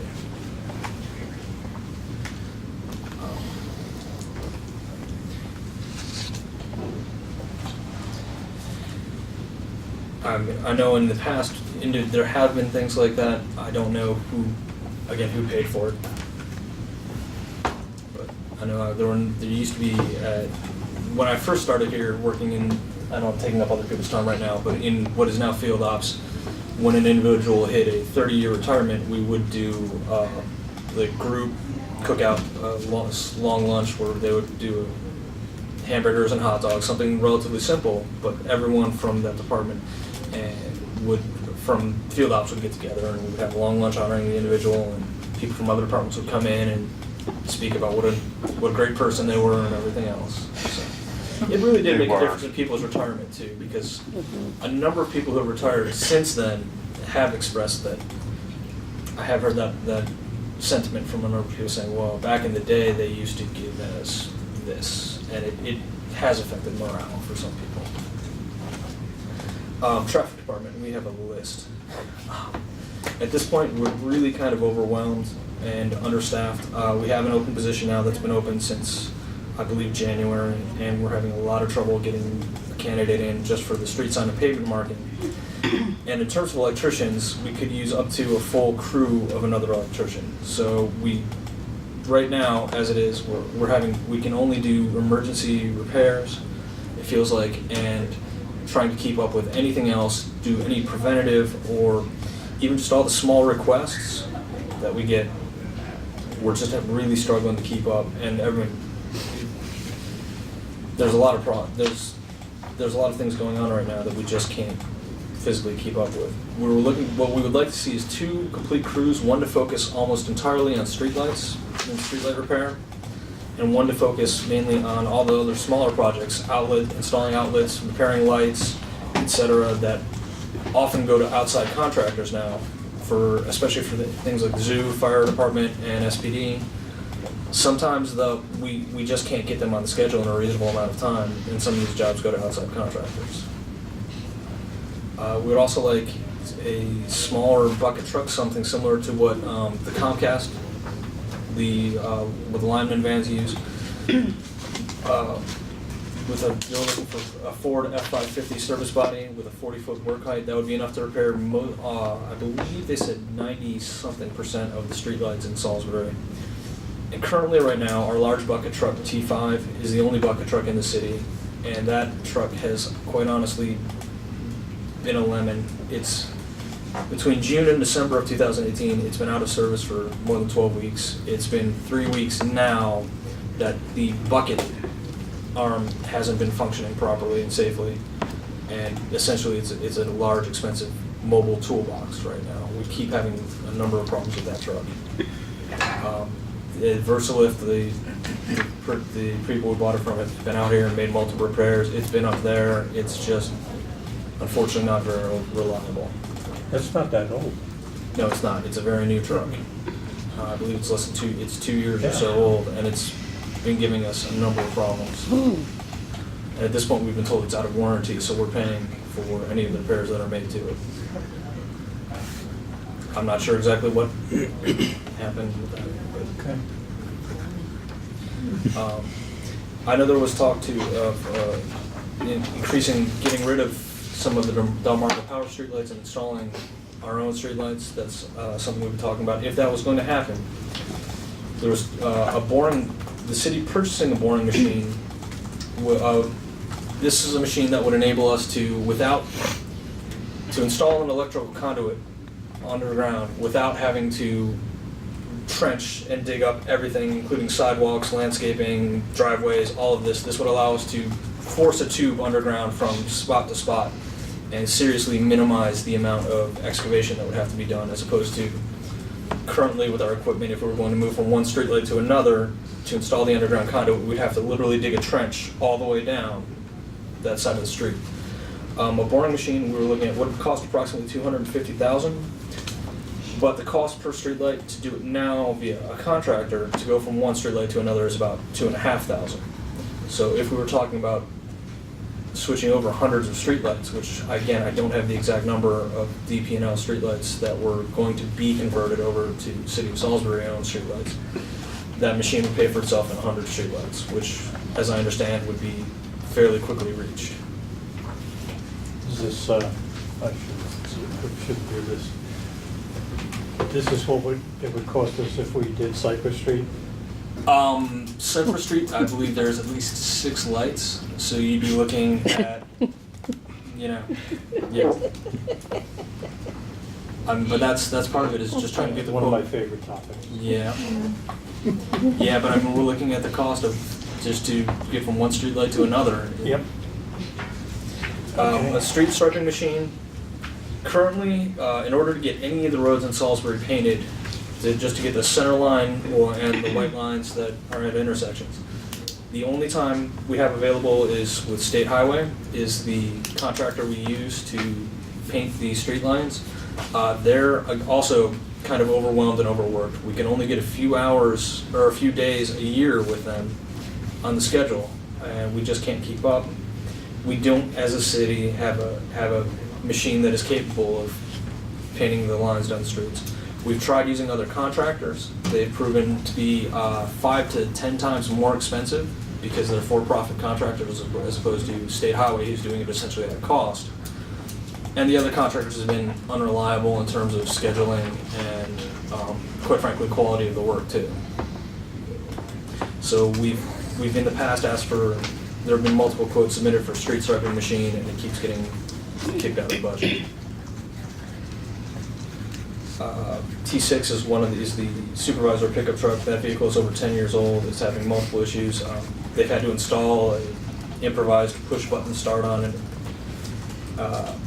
Also the trencher, if we can't get a boring machine because of the cost, and we did have to install lights using the trencher. The trencher is approximately 15 years old. It's been in the department longer than anybody who currently works there. So none of us have an exact date as to how old that machine is. But again, that's another machine that we can't necessarily rely on to work for large jobs for long periods of time. And again, the mini excavator would also be useful to our department. Does anyone have any questions about anything presented today? Did any of these items make it into the CIP? I don't remember. I think Not CIP, but into the budget. into the budget? Yes. Which ones? Which one? I wouldn't go, I'd have to look back, but I think the Please let the mini excavator be in there. excavator. Please. It's a mid-size excavator, I think. It's a mid-size. The excavator and the boring. Mm-hmm. Both- Not that whole amount. No, but enough to do Cypress and something else. And I don't know, we'll have to reflect. Okay. We'll have to look back. Okay. Does anybody know how much a street Street- striping machine Right. costs? I mean, It's 90,000, and we can talk about our thoughts on that. Yeah, I mean, there's various levels available. Obviously, the one that State Highway has is designed to do, it's a great machine, don't get me wrong, I've ridden with them in it a number of times now. But it's designed to do long runs. That's a machine designed to, you fill it up, you drive until the end of the day, and then you come back. And then We don't necessarily need one that has quite the same volume and the size of theirs. Something would be useful. And I'm sorry, I've never personally done the actual striping operation myself, so I can't speak to how it used to run. But the only information I have is that when I started, I was told they were able to get 80 to 95% of all the streets in Salisbury that needed to be striped at that time when they had a machine done in approximately 2.5 months between the end of school and the start of school in the summertime. And that was with a crew of people working mostly on that. But again, it was something that could be done, every year. Keep them in good shape. And again, also that's a job where honestly, it's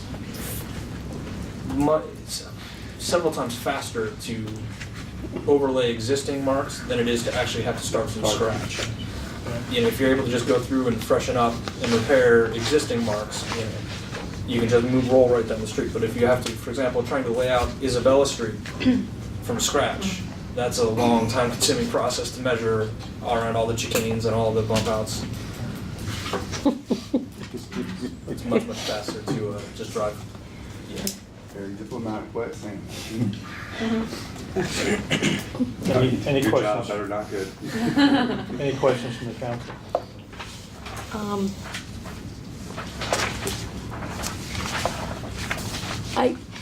No questions, no. No. I don't want to get into, no, we'll discuss later, but this is, we need the machines in here. All right.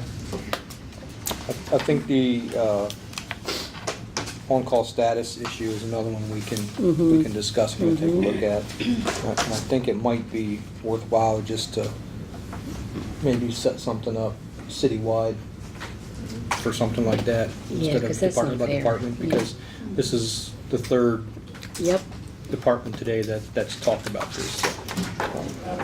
I think that might Mir, are be you a- reading the issue is the money or is it the Well, on-call I status? think it's what I would refer to as work-life balance. So if you're not working, It just sounded all new age, didn't it? yeah, hey, welcome to the 21st century, Jim. Okay, very good. One for the. But if you're supposed to be off Saturday and Sunday, but it's your weekend to be on call. So if your wife wanted to go or partner wanted to go somewhere for the weekend, you really can't.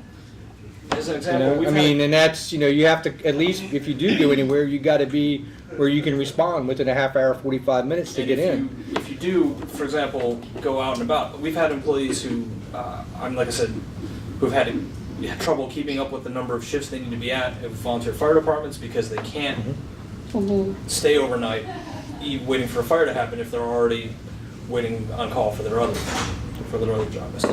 We've had employees who, when they go Christmas shopping, they'll take 2 vehicles so that if they need to go out and be on call, if they need to respond to a call, their family's not stranded while they jump into their personal truck, go pick up the city vehicle, go out to the site, make whatever repair needs to be made, and then get back to the base, get back into their vehicle, and then go pick up their family. What did we do back in the old days? Everybody's been on call. I'm not exactly sure how to describe my feeling about it because I don't get asked if I want to go to PTA, and I don't ask if I don't get asked if I want to go to back to school night. I don't get paid for it, but it is on the calendar months ahead of time, and I don't choose to go Christmas shopping with my family during a time upon which I am. Now, is the issue that you're required to do it, or is it because you're getting paid? No, there's no. There's no pay. There's no pay. There's no compensation for being on call. You only get paid if you actually respond to something. So if, for example, I've been on call for this past week. There was no. I didn't get any individual calls for anything. So there's no compensation for anything. But if you did get called in to get paid, you would get paid. Yes. And your department is not necessarily, with all due respect, you're not the clerk. If a hole is in the road, you gotta go. Yes, if the stop sign is. You don't wanna So I'm you not don't wanna saying send that- me to If repair the stop sign is, there are some repairs that can wait. We could try that. There's some things that can Propose wait, and that some next things that budget. can't. Right. I mean, utilities, for example. Let me ask you this, are the Yeah. open positions that you talked about earlier, did they have a subsequent effect on how many times people have to go on call because you don't have a full? Yes. Yeah, absolutely. If we were to shore up your staffing, would it reduce your It would reduce chance the of being individual- Christmas shopping with your wife when? Yeah, I mean, right now, Okay. the traffic department is 4 people, including supervisor. Right, so yeah, there's every not- other week you're on call automatically. Right. So you're required to be on call. Yes. So your staff is required to be on call, but you're not, you get paid when you When you go in. work, Only get paid if you but you're actually- required to sit around and be available, and that becomes the issue. Well, I think what I hear, and Jim sort of alluded to it, when they got hired, they knew they were gonna have call-in duty. The issue, as I heard, was now they're asking us a month ahead of time to schedule to do that. Now, from my perspective, I would consider that an advantage. Right. In some other cases, though, it may fall on a time when they can't. Especially for, I mean, one of the big complications is individuals who have second jobs, part-time jobs. Right. They might know their schedule is coming up, but the second job may not be able to accommodate that all the time, and they don't, again, these individuals' second jobs, they don't always, the second job isn't always as flexible, and people end up, I just hear because you. you're on the schedule for a month doesn't mean it's gonna stay that way when it's actually that week. I hear you, but there's other, I agree with you, but I don't. I understand that. And you mentioned volunteer firemen. I was volunteer fireman for 30 years. There's some times I couldn't go to the alarms, period. Certainly. I'm on a business trip, I'm doing something else, it's my job. So that part of it, I think you have to separate out. I do understand the looking out a month. I would like it, but people don't. But again, I think there's two aspects of it. The aspect of it that you knew you were gonna be on call when you took the job. And changing the rules, that's why I think Mir's point about coming up with a policy that says this is how we're gonna handle, because if we have, and it may be, the only issue with that may be that departments may have different needs. Yeah. So I hear what you're saying, I just don't know how to get our arms around it. We're gonna have to. We'll have to get Jeannie That's the mayor, in and- well, that's the mayor's Well, responsibility. you so. suggest that they meet with their counterparts at the police station and the fire station because they've got this stuff worked out like you wouldn't believe. Okay. I mean, I'm not kidding with you. I mean, they've figured out a way to make sure it's funded, make sure it's there, make sure they get credit for it, make sure they got a title, and make sure they got. I mean, I would Well, say. and your department, let me ask you another question. I'm the newer kid on the block, but one of the things I heard you say is that you only have like how many people in your department? The traffic department is 4 people. Okay, so you have 4 people. So if you have overtime in another department where there's more staff, your on call is not as frequent. So in other words, right, so you have 4 people and once a month it sounds like you're on call. Every other week. Every other week you're on There's call. always 2 people on call. Yes, So there's there's- always okay. 2 individuals on. Oh, okay. Primary So and there's 2 secondary. people on call. So the demand for you is higher than the police or whatever department that has more staff or people that can go out on call. So it's kind of, Well, I also know that police and fire departments, for example, are generally staffed 24/7, as opposed to like field ops and waterworks where it's a Monday through Friday job, so that there's more. They don't necessarily need people on call because they already have people there. If that makes any sense. it does. There's no 24/7 field ops staff for just How many positions are you trying to fill? Right now, we only have in the budget, or as it stands right now, we have 1 open position. We would like to increase that by at least 1 or 2 more electricians. Yeah, at this point, we only have the 1 open position.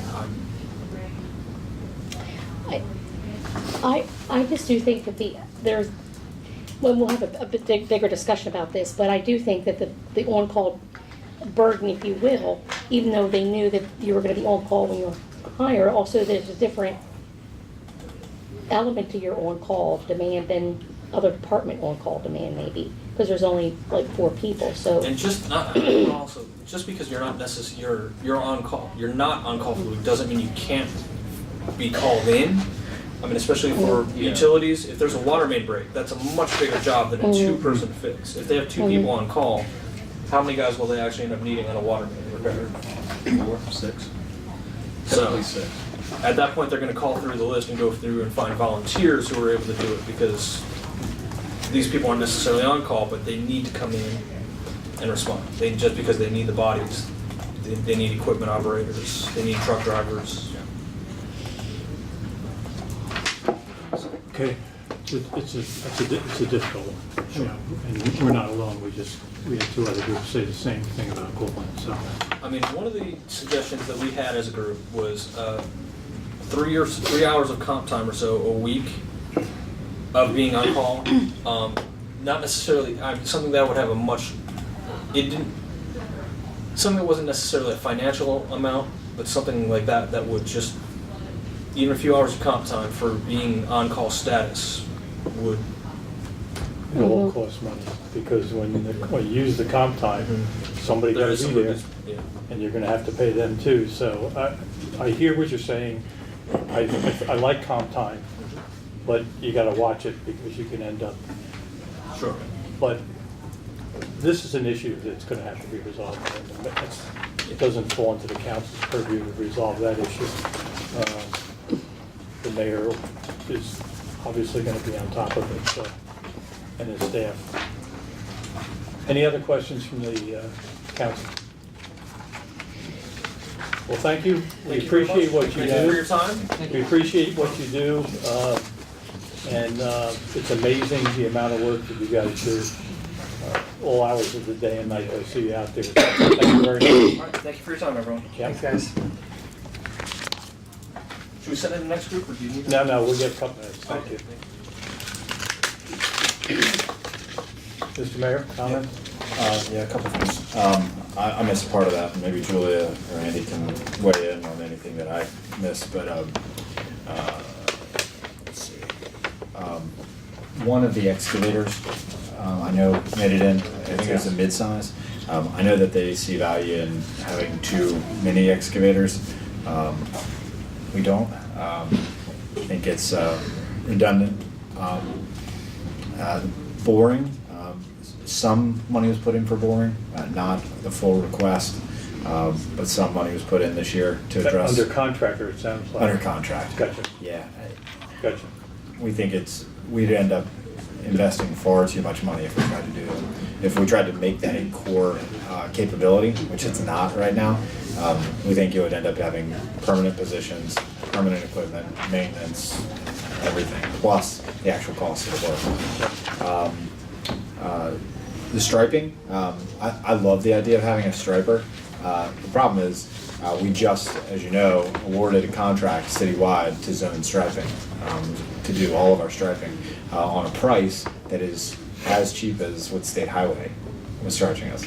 So we've got a great deal now. Do they know that? I don't know that they know that. Okay. But I think they'd still argue that the ability to do it in-house would be nice. And it would be nice. Yeah. I like the striper idea. It's just, we think it's extra money unnecessary. Gotcha. Let's see. The retirement life event gift party. I still don't understand it since we now do that. I don't understand the request. They were saying more in like their own like group. Oh, that's right. Like their own like. Right. Yeah. It's the sort of thing I'd say collect $5 from everybody. I mean, the city now does a retirement gift. We do a holiday party every year. We do the party, we do the gift. The city is doing more than I think it needs. Yep. We have to. So the other thing is the whole conversation about on-call. I have another thought that comes up and this has been a drum that Tom Stevenson has beat on for years. Cross training. You can solve a lot of this with cross-training and field ops. You really can. And they're not gonna like it. The employees will not like it, but I think you ought to be doing that with your volunteers, your fire department too. That would be a real not like it. what, train them as police officers too? And code enforcement officers, and traffic people, and the rest of it too. I mean, You don't want me with a gun. I mean, but let's think about the cross-training for a second. If traffic and utilities are the teams or the divisions within field operations that are likely to get call out, well, that's not a significant portion of the department staff, or that is not even half. We also have, parks, we have materials, we have sanitation, we have street sweeping, we have so many other people. Yeah. And if there was cross-training, and they could do any of the jobs, which frankly is achievable, there might be some specialized areas that take. Electricians. Electricians. You can't do, And even some of the utility work, but frankly, cross-training could solve a lot of this. You could cut that down. And the other thing is, no disrespect to the point about, we're down and we want more people, but there is no crisis in staffing in traffic. This is the first time we've had a vacancy there in ages. And it'll be filled, and they'll have full staffing again. But just some thoughts. I think, once again, as always, there's total validity to the request, but there's a more affordable way to achieve it. And I think that's what the budget was. Thanks. Guess we'll have the next group come in, housing, community development. You want me to grab them? Yeah.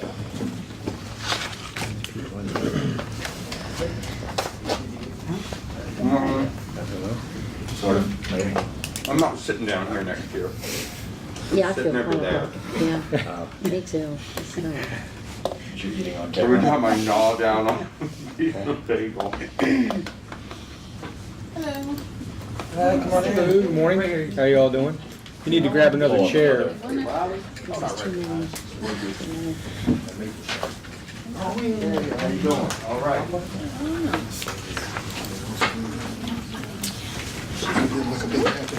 So what we'll do to start off, once you get settled, is introduce yourselves, and then just go right ahead. Hi, good morning. I'm Shanita Lewis Watson, Code Enforcement Officer in the Department of Housing and Community Development. I'm Kevin Lynchey. I'm the Neighborhood Relations Manager on Housing and Community Development.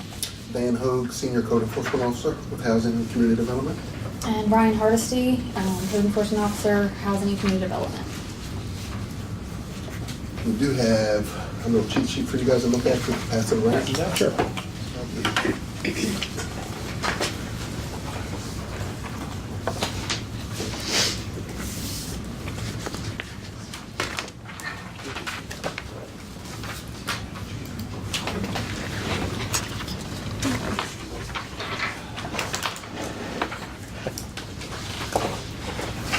Good morning. Excuse me. They've already introduced themselves. Good. Yeah, the sheet, yeah.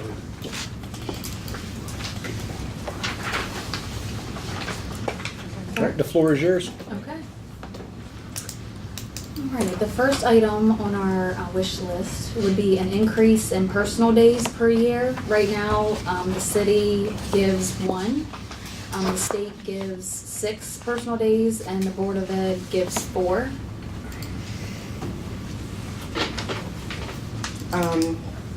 We also would like more money for training. Currently, our department gets $2,100 per year. We have 15 employees in our office, which equals $140 per person. For code enforcement alone, is $25 a person per year for our SOZOA membership, which is the membership for code enforcement and zoning. And another $25 per person if we attend the meetings. We also take exams, and the exams are $210 at most per person. We also do trainings such as lead paint training, and we did that this past year, and it was $464 per person. We also would like to attend more ACE conferences, and those are around $800 per person. Flagger training is $25 per person, so we just listed like trainings we've done before and have like a set price that we are more aware of. And to go with that, we also have 4 people who hold certifications who have to earn CEUs to maintain their certifications. So they have to attend some of these conferences, which cost money.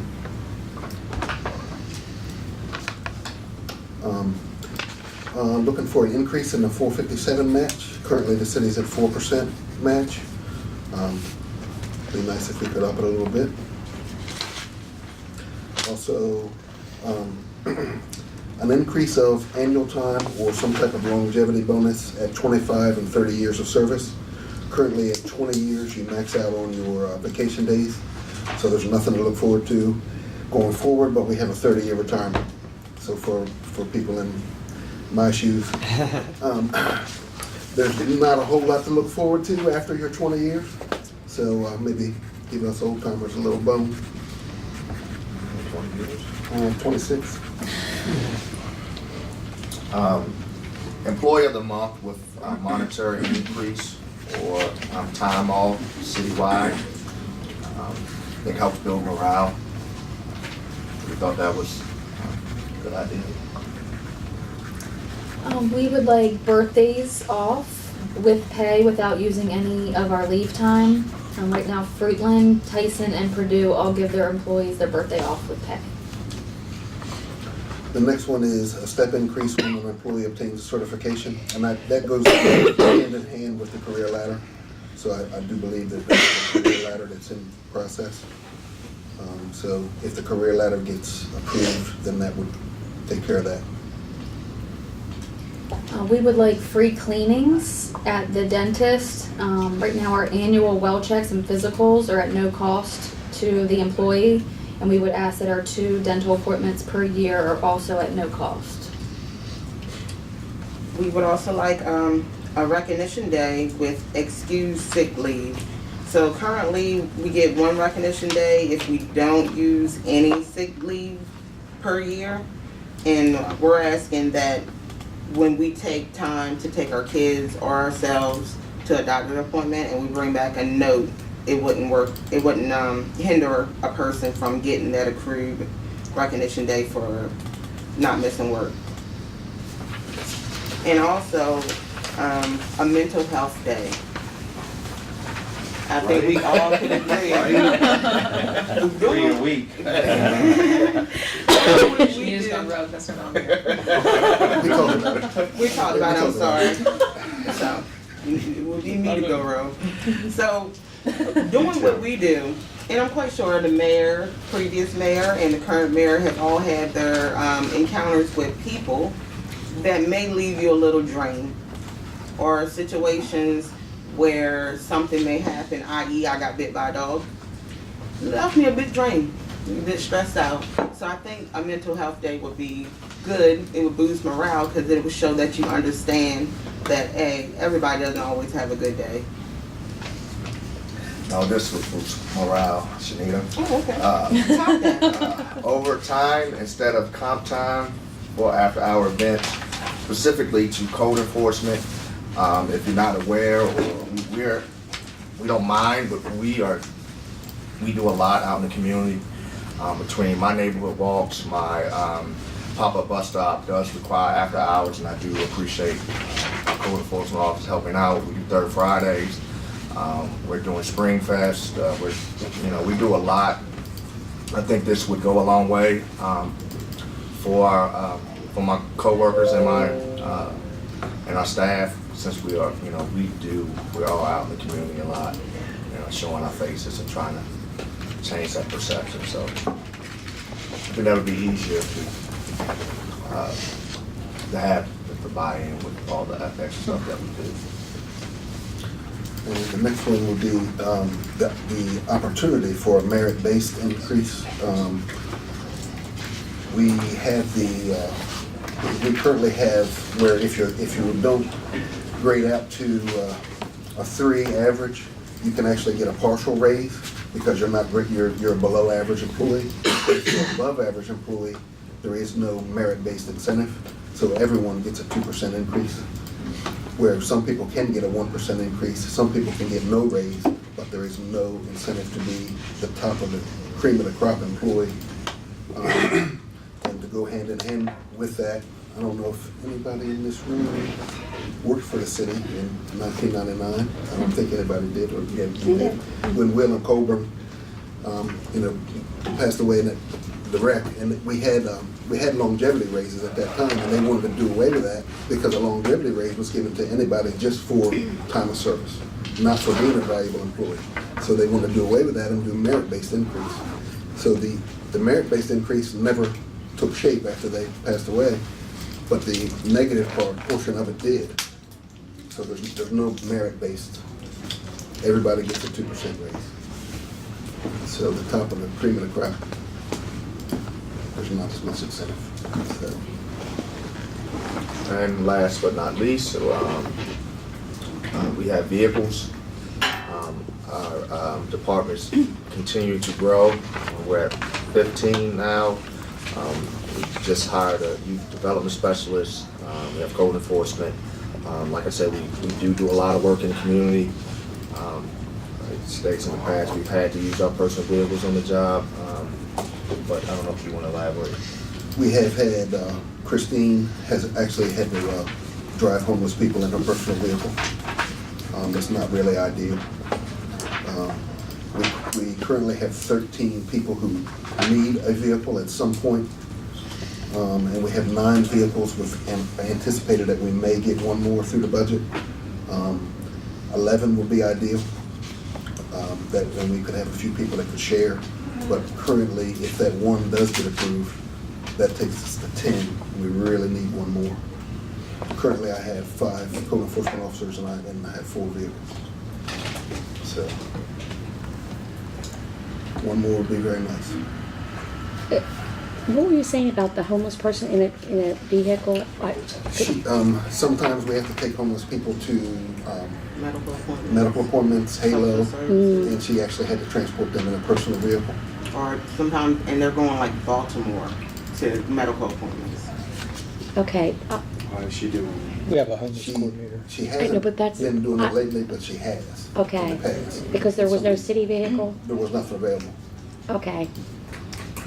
I want to have a broader discussion about that for liability issues, but there's also, we'll just have a broader discussion about it. Especially if we're traveling to Baltimore and stuff for appointments and things like that.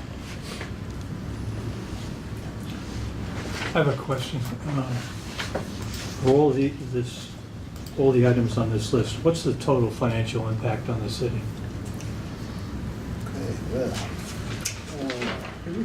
good question. So, and that's a loaded question also, because some of these could apply citywide and not just for our department. So Just do your department. just in our department? Mm-hmm. Oh, my legs. That's a good question.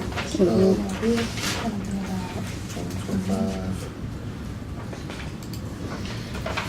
I guess one of the things is a lot of the line items that are being requested are people out of the office. It's time. So then the question is if a code enforcement officer has their birthday off, or Dan gets more days off because he has a longevity incentive. Does work not get done, or do you bring in people for overtime work? And I think in their office specifically, things just don't get checked. There's not like, well, we need additional bodies. It's someone just out of the office. So the work doesn't get done. So so what is the cost of work not getting done is really, I guess, the question. Mm-hmm. So $20,000 to $25,000 for a vehicle. I'd say at least triple the money for training, which is $4,000 or $5,000 extra.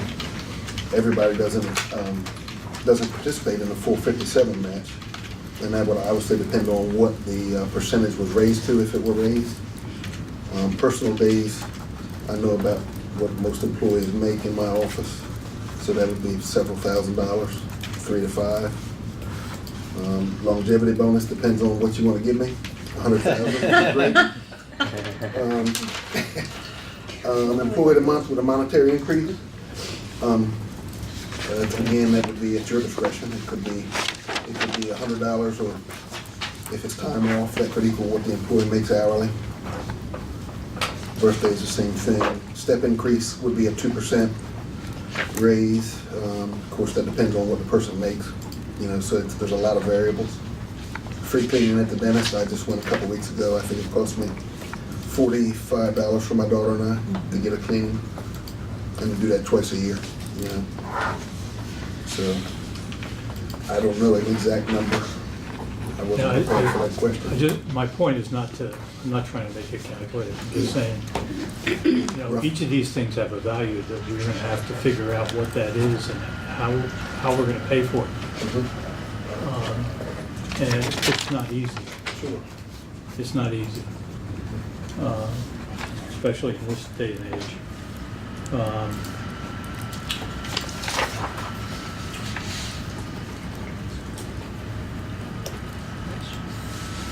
If I asked you to pick the top 4 things that would have the greatest impact on your...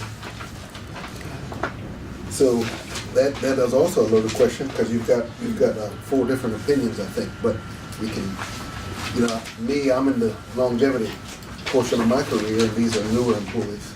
So what's important to me now is not important to them now, but it would be in the future. But obviously, we need a vehicle. I mean, that is pretty important.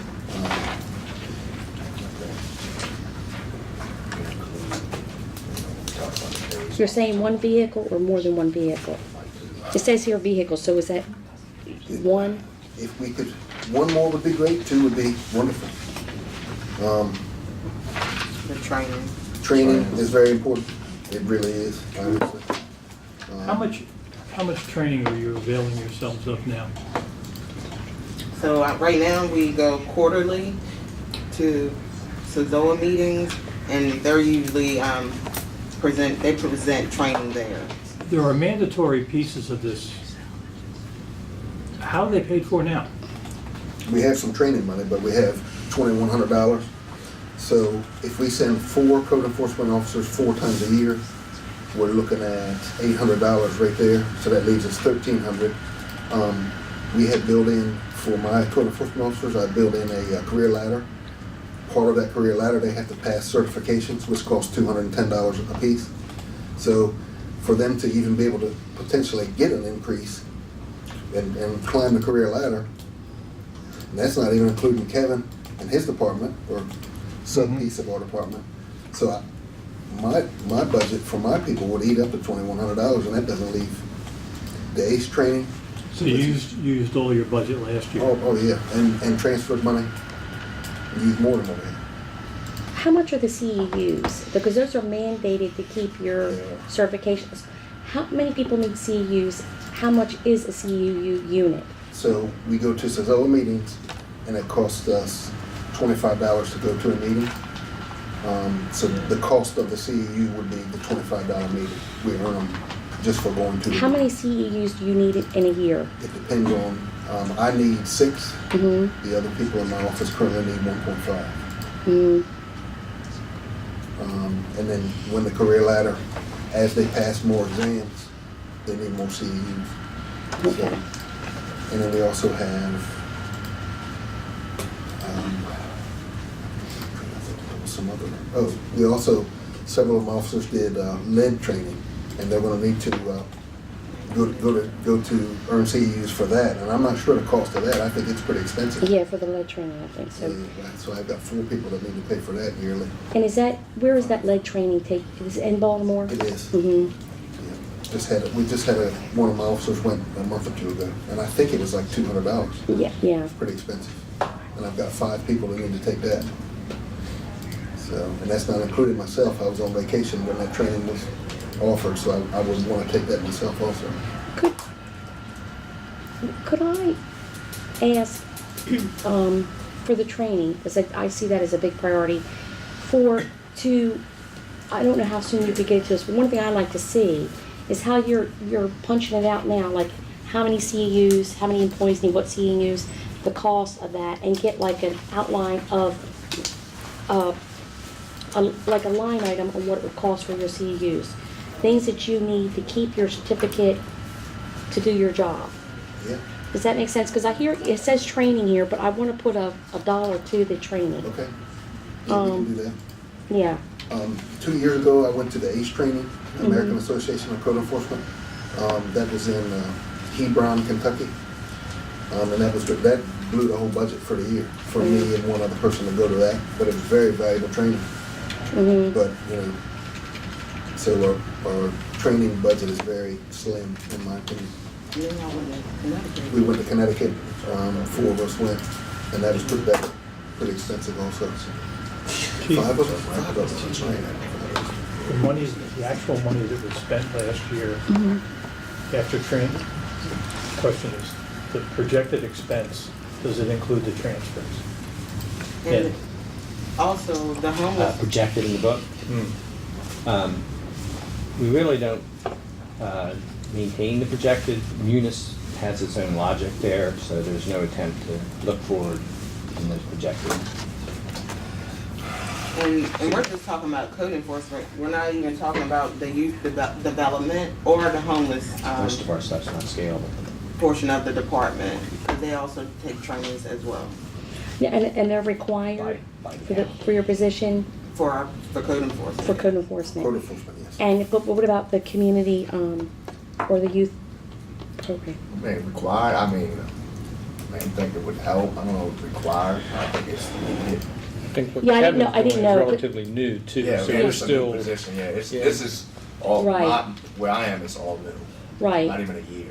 No, I mean, I like you take all the training, but I know some of the CEUs and stuff are required for certificates. I didn't know The other divisions are not required. are not required, but helpful, I'm certain. Yes. Right. Okay. I think one of the things that would be helpful is who made the budget for that department? Everett, I don't know how he went about doing that. Okay, I think that's a question we need, in other words, Mm-hmm. at the bare minimum,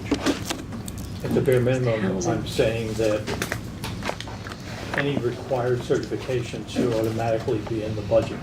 Does that make, I mean, to me, that makes perfect sense. And then there's a non-training or a non-certification piece that is more discretionary. I'd like to know what is the mandatory certification number, and then we can argue about the discretionary number. Right. Does that make sense? Yeah. Yeah, I think, we need to take a look at what they're required to do, where can they get the training, and then what are the other options for additional training. Right. So And I think that's. he probably did it. I mean, that's my guess would be that that's how I would do it if I was making it. But I don't want to assume anything. But I think that would be a good starting point to talk about that. So, How many folks did the lead training? 4. 4, but our new hire already had it, so we had 5. And I was on vacation, so I would like to take it myself. And I think Everett has it already, so. How long is that for? It's a 2-day training usually. Sorry, how long is it? 5 years? The certification, I believe, is 3 years. 3 years. Yeah, I'd say with some type of stuff, if you did it, it would be needed on the rotation, so people aren't, so like 3 people every. Right. Like, No, the whole department 3 every. years. And I believe the route to recertify is a little bit cheaper than the initial. Thank you. You have 15 employees. How many vehicles do you have in this department? Right now, we have 9, and from what I'm being told, we have 1 that's currently still approved in the budget as of right now, which will take us to 10. We also have, on another note, if I can add, we have my new position, which is my code compliance specialist, is going out hauling a lawnmower and a trailer with a Ford Ranger pickup, and it's burning antifreeze, and this pickup's got 40,000 miles on it. It's not made for the work that we're doing. He really needs a utility body pickup to be able to store all the equipment he needs, secure. We don't have, we currently store our stuff at the utility yard. We don't really have a garage to store tools. And Dan, his vehicle's coming in May, correct? That's actually supposed to be my vehicle, but he'll get it if we don't get the utility body approved. My truck's been in the shop for over a month now, so.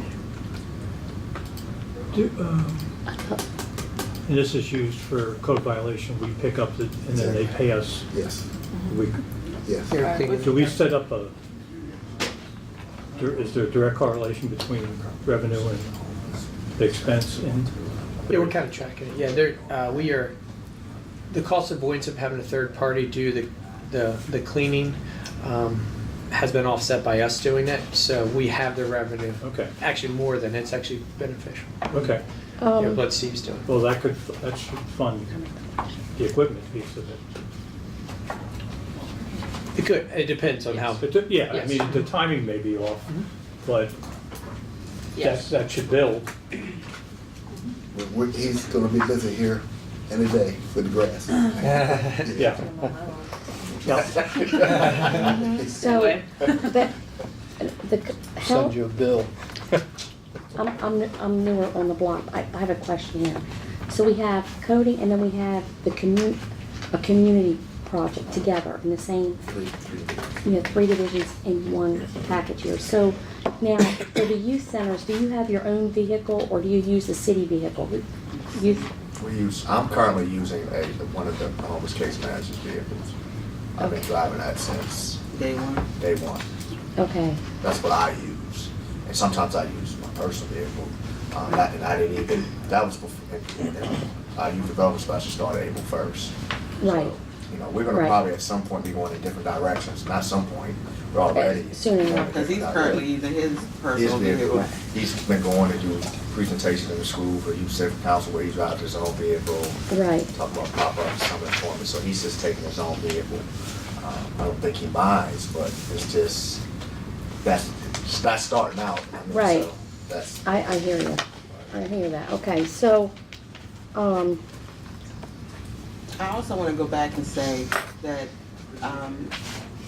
the homeless division, she didn't actually drive her car to Baltimore, but it was an option for her until we had to rearrange some things so she could take a city vehicle. see, but even taking a city vehicle with a patient in it or whatever, the broader discussion is, I just have some additional questions I think are liability stuff or programming stuff. I mean, I think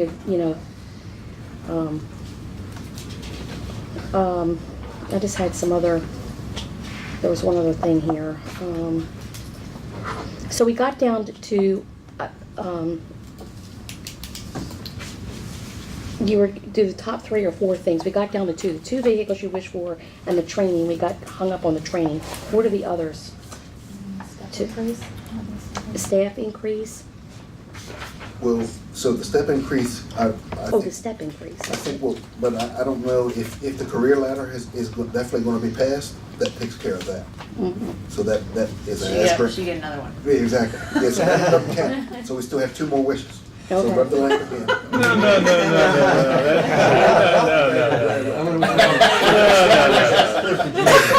No. That's a nice try. Because obviously, this is the same list you showed the mayor. It is. And the mayor has responded to that issue. So you don't get a double whammy. I'll talk real fast and you won't notice that it's 2. Trust me, I will catch it. And so the next one, honestly, we could probably have 4 opinions. I mean, overtime would be great. We are asked to work a lot of after-hour events. And me personally, I get a lot of vacation time already. And I like time off. I'm not complaining about comp time, but I think it would be, if somebody could earn a little extra money, I think everybody likes that. Do we have an estimate about that based on your comp time on the comp time for the department this year? $50,000. I'm just throwing a number out. Could be $250, $550. We missed that. Here's my, this is why I'm doing this, because I think that when you come in next year, okay, if I'm here, next year, you should know before you come in to ask us what the dollar impact is. Okay. Because I look at this and I'm saying, and I can make all kinds of numbers up in my head. I'm an engineer. That's like with the training. like- I'm an engineer. I like data Okay. and metrics. That's my big thing. So if you come in, you're more likely to get less questions and more response from us if we knew the impact of these things. Okay. Now, just like we went through the exercise with certification, certification to me is a no-brainer. If you need to be certified to do your job, the city has to pay for that certification. That's my opinion. I don't know what my fellow council people say, but I believe they would agree with me. But some of these other ones are options. Okay. And those options, that if we're going to consider them, we need to know the impact of them. Okay. And I'm sure you've done, somebody's done homework on it. So that would be my recommendation. That's the only reason I'm putting us through this now. Understand. I think we've got enough information here to make some decisions. President Heath, just a couple things. When it comes to comp time versus overtime, also the status of the position, if it's exempt or non-exempt, you can either qualify or not qualify. So that's one of the things. Some of the positions don't qualify for comp time. Right. One of the other tactics is considered a flex schedule. So if you are doing evening times, you come in later. So as long as you get your 40s during the 80 in the 2-week period. That also is a tactic. If you work on a Saturday for a special event, you take off Monday or something. So we haven't operated in that capacity, but it's also an option. So you're not accumulating a whole bunch of comp time, but you're also not doing it, giving people things that we are considering internally. I do have a question, and just to throw out there is when people are using their personal vehicles, are we turning in mileage? I've never turned in mileage. So, But I've never. but here, my concern is your own company time. You're eligible for it, and it's a liability issue too. You know, in case something happens or whatever. But and that, or have we budgeted for mileage? So their department has grown drastically. Yeah. We've had leadership change. Everett is now, he now knows that and budget for mileage. So I think we're not gonna be able to fund everybody's vehicle. It would be great if every city employee could have their own vehicle. It's not gonna happen. So they need to think creatively on how they're gonna share. And if they're not sharing, we need to put some small amount in mileage to compensate them for that. And flex time, they also help that with vehicles. So I think that you get the point. We're beating a dead horse. But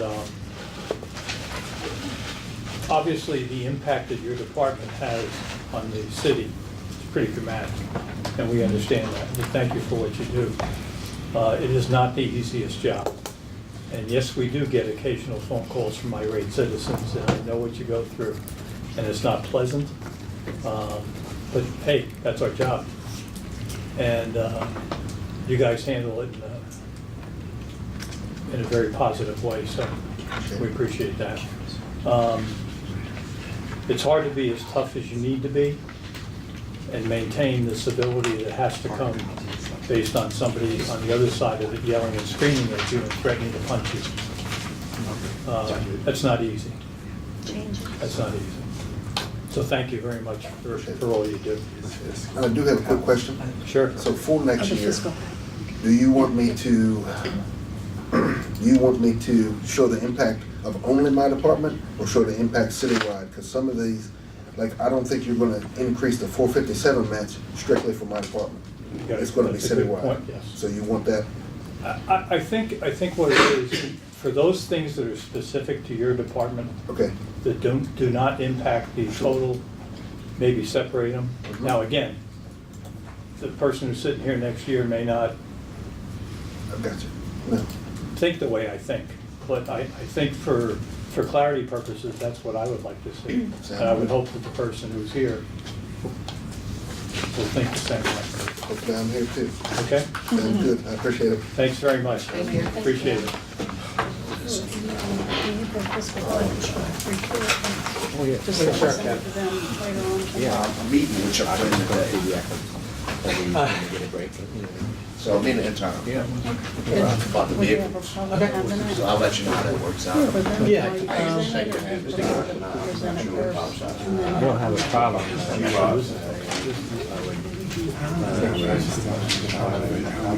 Not ready yet. I'm not, no, I'm not, I'm probably better. If they just, okay. And then just so they have Oh, yeah. You know, As soon as we take deal with it every day. So, as a PDF like I did, but, you know, previously. No, I know. So just a couple thoughts. Go right ahead. I had a few follow-up. Just the way she. I had a few follow-up things too. Thoughts also. That's a lot. We didn't talk about the 457 match this year, just because we tried to be a little bit more lean with the budget. That's always something we're working on. Jeannie has increased the amount of folks that are taking advantage of the 457, so that's great. I think in future years, I personally would like to see that match increased as a recruiting tactic. Employee of the month, we are looking at that and trying to figure out what that looks like, and I don't know if there can be a monetary component to it or not. But that's something we would like to do and have heard from other departments as well. Their career ladders are set, so that, and we have budgeted for some of those folks to get those jumps. I don't know if that's been communicated to them or not.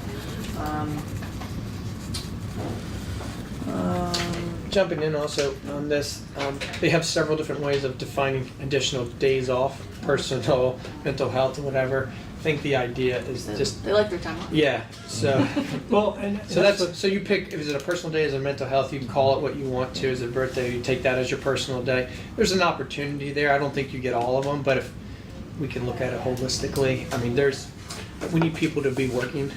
Well, employee of the month, that's one person a month. For comp time, it's no biggie. City, yeah.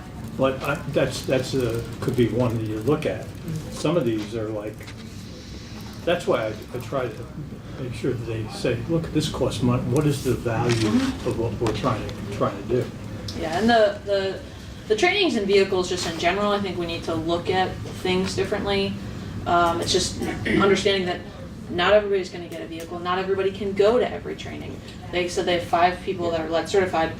They took advantage of probably a good deal, got everybody certified, but what sort of rolls out from that in a couple of years? How long Everybody in that has to- certification? Was they said for 3 years? 3 years. Yeah. But do we need 5 folks lead certified? Well, You know? the other thing Or is if we too, do it in the stagger future. it. Yeah. That's what I was. You know, it's like, it's no different than turnout gear. You don't want to buy 150 pieces of turnout gear the same year and go from $85,000 to zero. This way, you can spread it so that it's on a cycle. Makes much more sense, is much more effective from a budget point of view, and doesn't put the stress on where your expenses are going like this. So smooth it out a little bit. The other thing is, we gotta make sure if people are doing work in their personal vehicles, that they are putting in for mileage. I mean, if it's 10 miles, they still need to put in. So that may be something that or it should be something we come back to because it's not currently in HCDD's budget, but putting in maybe 5,000 or something like that to cover the year should be ample, I think. Yeah, you know, maybe it's time for training on mileage, the standard kind of stuff, liability. Where does our liability start? Where does it end? You bring up a good point. I do have a very interesting question about the transportation piece when you work with the youth program or the homeless program or whatever program it is. Being a licensed clinical social worker, and I've worked from everything from state agencies to local nonprofits to you name it, the gamut, even in private practice. The big thing with working with these types of consumers is a huge piece of liability. Even if are we transporting any client in our CD vehicles? There's medical transportation for people who need medical transportation. They can get that free set up. There's other things that are already set up for these types of things.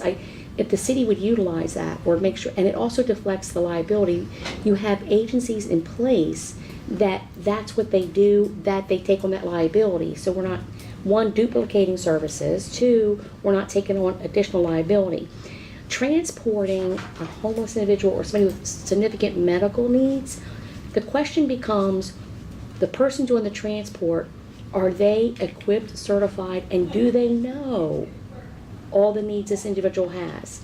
If something goes down, including as simple as a seizure, where does that play out? Then let's not get into if there's a fender bender or if there's another accident or something like that. When there was medical transport available, free to the client, when there was a targeted case management through the health department that links up other services and other transportation needs for the. So I wanted Juvenile services.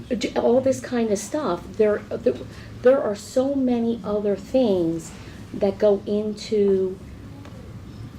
And maybe because I'm newer on the block, I'll ask more questions about how this program is actually being implemented to look at the policy or how this is being run, or to get the bigger bang for the money, draining people to do things that are already here, maybe not knowing the resources, including mobile crisis, which is now a 24/7 phone call for people in crisis who have every resource in a big database, regional.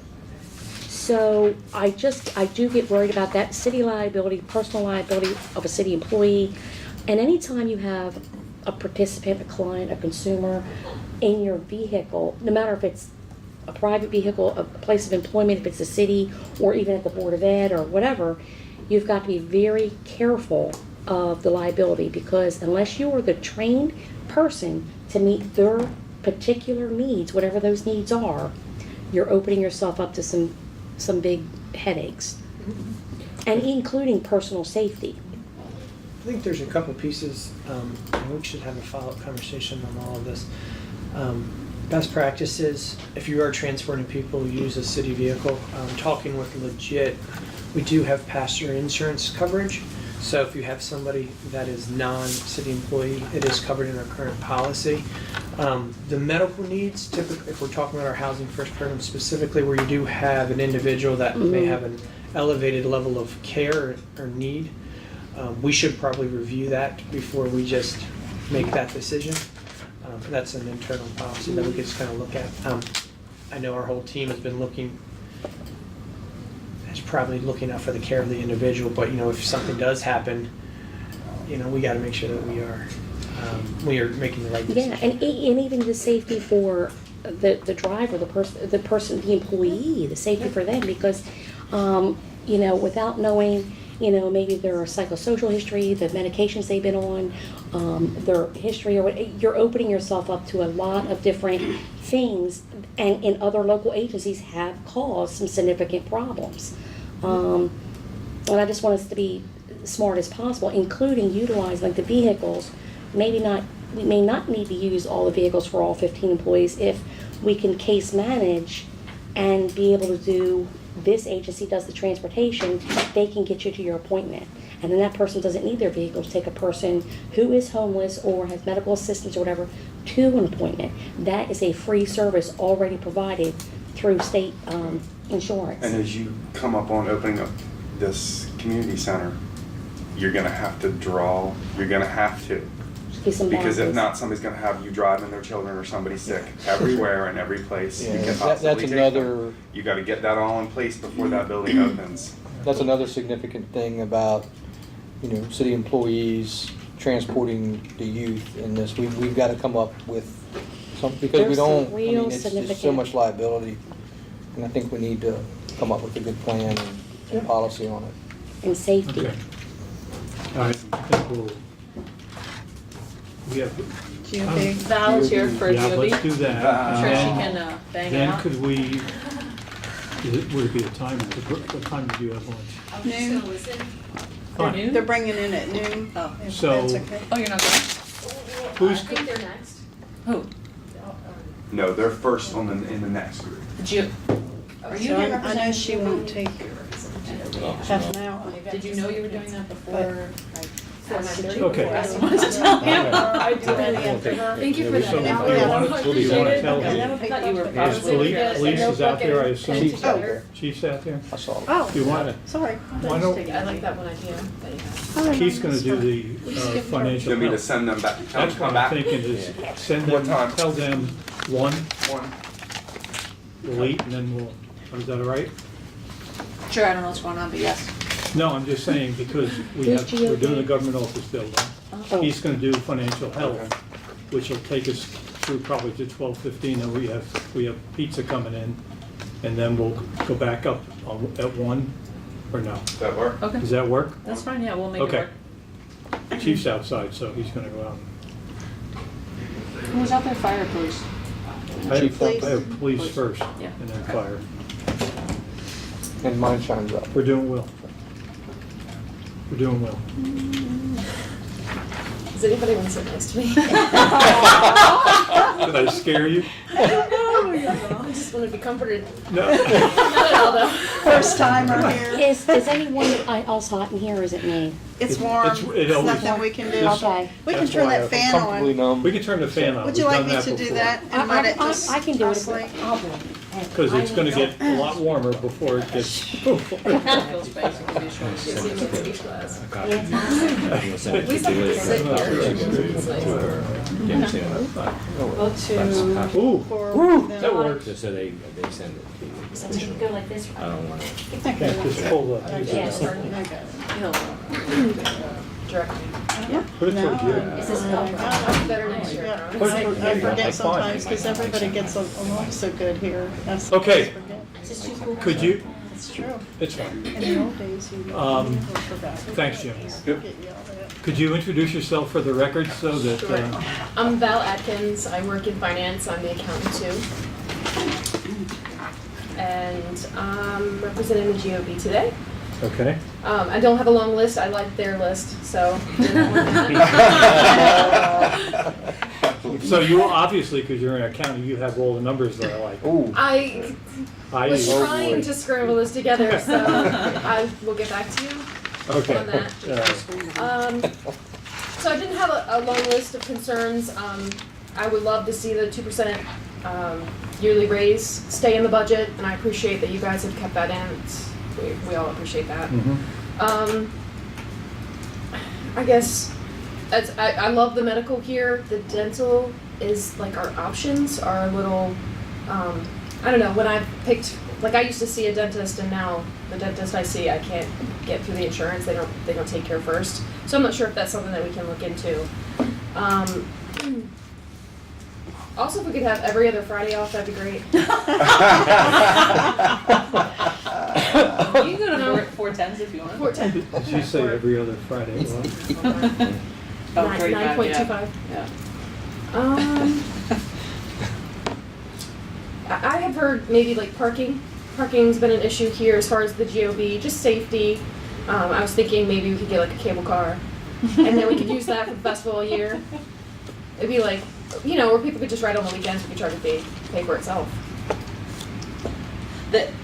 There is an actual concern with crossing Route 13. 50? Route 50, yeah. Yeah, I sort of agree with that, based on, Yeah, and every time that we're here, if we're here before 4:30, 90% of the cars outside are either city or county vehicles. So I'm not saying that, I'm also saying for the sake of the public as well, if there's a safer way or a safer place for you to park and more room for the public outside, because literally, every time you pull up here, 90% of the cars in the backyard, that's what I call it, in the backyard are ours or the county's. let me, the lot that's over by the church, behind the church, is not the parking garage closer? Yes, but currently we charge for the parking garage and we charge staff to park there. We provide free parking over there. If they choose any other lot that is closer, they pay. That's our current practice. Huh. Wow. Wow. How many people park in that parking lot over there? Across the street? Just The ballpark. majority of staff. So ballpark number of vehicles? There's you probably think? 60 employees in this building on our side, 10 park out front, so there's probably 40 over there, and then a handful park in lot 10, a handful park on Church Street, and a couple park in the garage. Right. There is an issue of capacity. If we did it for the short term while there is capacity, probably could put them on the top floor where it maybe isn't being fully utilized, meaning the deck, the upper deck.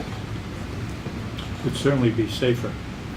But I think what Keith is getting at is it is likely only a short-term fix with Because when with the development. 320 and 321, what? I forget. 132. 130 and 132. Someone has to undertake some sort of, besides the bells, the whistles, the dings, the timing in getting across. It's very easy in the morning for the people who are very early, early here. That's Rush hour. rush hour. But at the same time, you live in a city, you're gonna have to walk down the street. The difficulty is that we don't have drivers who have ever been accustomed to anywhere in their existence with a. We also have employees that don't go to, the crosswalks either, walking across there, and I want to roll down the window and say something, but it ends up being somebody that I love and know and adore. And I go, well, you don't want to yell that out the window. But if you're not going to go to the crosswalk, then go ahead and feel dangerous. Whatever. It's not to bother me. But if you can't, we did those things for you to be safe. If we could figure out how to address the squealing of wheels as cars come. Now, we still also have to address even some department heads going across that road when it says don't walk, stopping in the middle and waiting. I mean, if we need a sign that says we're doing our best to protect you, but you're responsible for the decisions that you make going across the street. Hopefully if something happens, the speed of the person who was there who caused it, there will be a nice settlement for who it happens to, but we all have to get used to. But we need to find somebody who can look at that intersection and say, do we have any other options for, is it signage? Is it something written on? But then it's State Highway Administration. I can help you. I can help you. Thank you. For that, I've often questioned that. Has there ever been a conversation about a study or what it would be to have an under? Yeah, like at the university. I can Yes. imagine what's underneath there. Yeah, I mean, an under. Or skywalk. Yeah, or skywalk. Just came from. I'm wondering. I have a cheaper solution. You look at the budget, don't you? Yeah. As long as it's accepting a monorail. Where are we with the discussion about a minibus? A minibus for the back and forth. And tied in with, we had talked. Interesting. We may have some new buses on our hands that could That's do what I that. was thinking, the ones we just got from the state. They're big. But then you. They're big. They're how big? Potentially, but. I'm just saying that's because you only have to man it Yeah. in the morning and at night. And then you could use it for something else during the day. Just a thought. Because we had discussed that, but when did we discuss that? Yeah, that was a long time ago. wasn't it? We got 4 those years? buses, so I mean, we might as well 4 use years? them for something. Yeah, the big bus is going to be a problem with turning up. Does the over city there. pay for any of the other, or the transit? Do we do any of that? Yeah. So we do? Short transit? Yeah, any of that? Just a try. We don't pay We for don't. short transit's budget. We pay for the downtown trolley. We're down. That runs Friday and Saturday nights, Thursday and Friday nights. In response to this, we did open lot 10, everybody can get a permit. And lot 10 doesn't take a lot longer, you don't have to cross it. So a lot of folks, kind of half and half, some people decided to take advantage of that in response to that concern expressed previously. I know we all agree it's an issue, Still. for sure. Yeah. Cars that run around this So- corner. Well, we were supposed to sit down with the gentleman from Streets. I'm not sure where it is now. Just to say Public Works. who was gonna help out on Union Avenue and that light, could we ask him? We met with SHA yesterday. Could, well, About all no, the we could have lists. put in this on, is that on the list? Is Route 50 out front on the list? It was not. Because there's an amazing amount of speed you can pick up if you come off Route 13 onto Oh, I West know. Church Street in order to get. Yeah. There's a good amount of speed you can get there. It was one of those things where when it was paved, you were like, it really needs to be paved, and now you're like, We should really have didn't need to be paved it. paved. Yeah. It's a runway. It is, and I'm guilty of it just as. It's a runway. Now that you've taken away my little curve there on North Division Street for fun.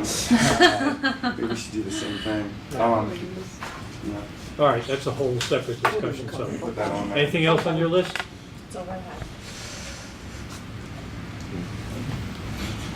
I'm scared. Yeah, screw. You shouldn't have Keith, come do in you with that. have hard copies of that yet? I don't For want to those come of in us with that are nothing, old so school it's and like to write things. Yes. Well, thank you. Julia, they just came in your inbox.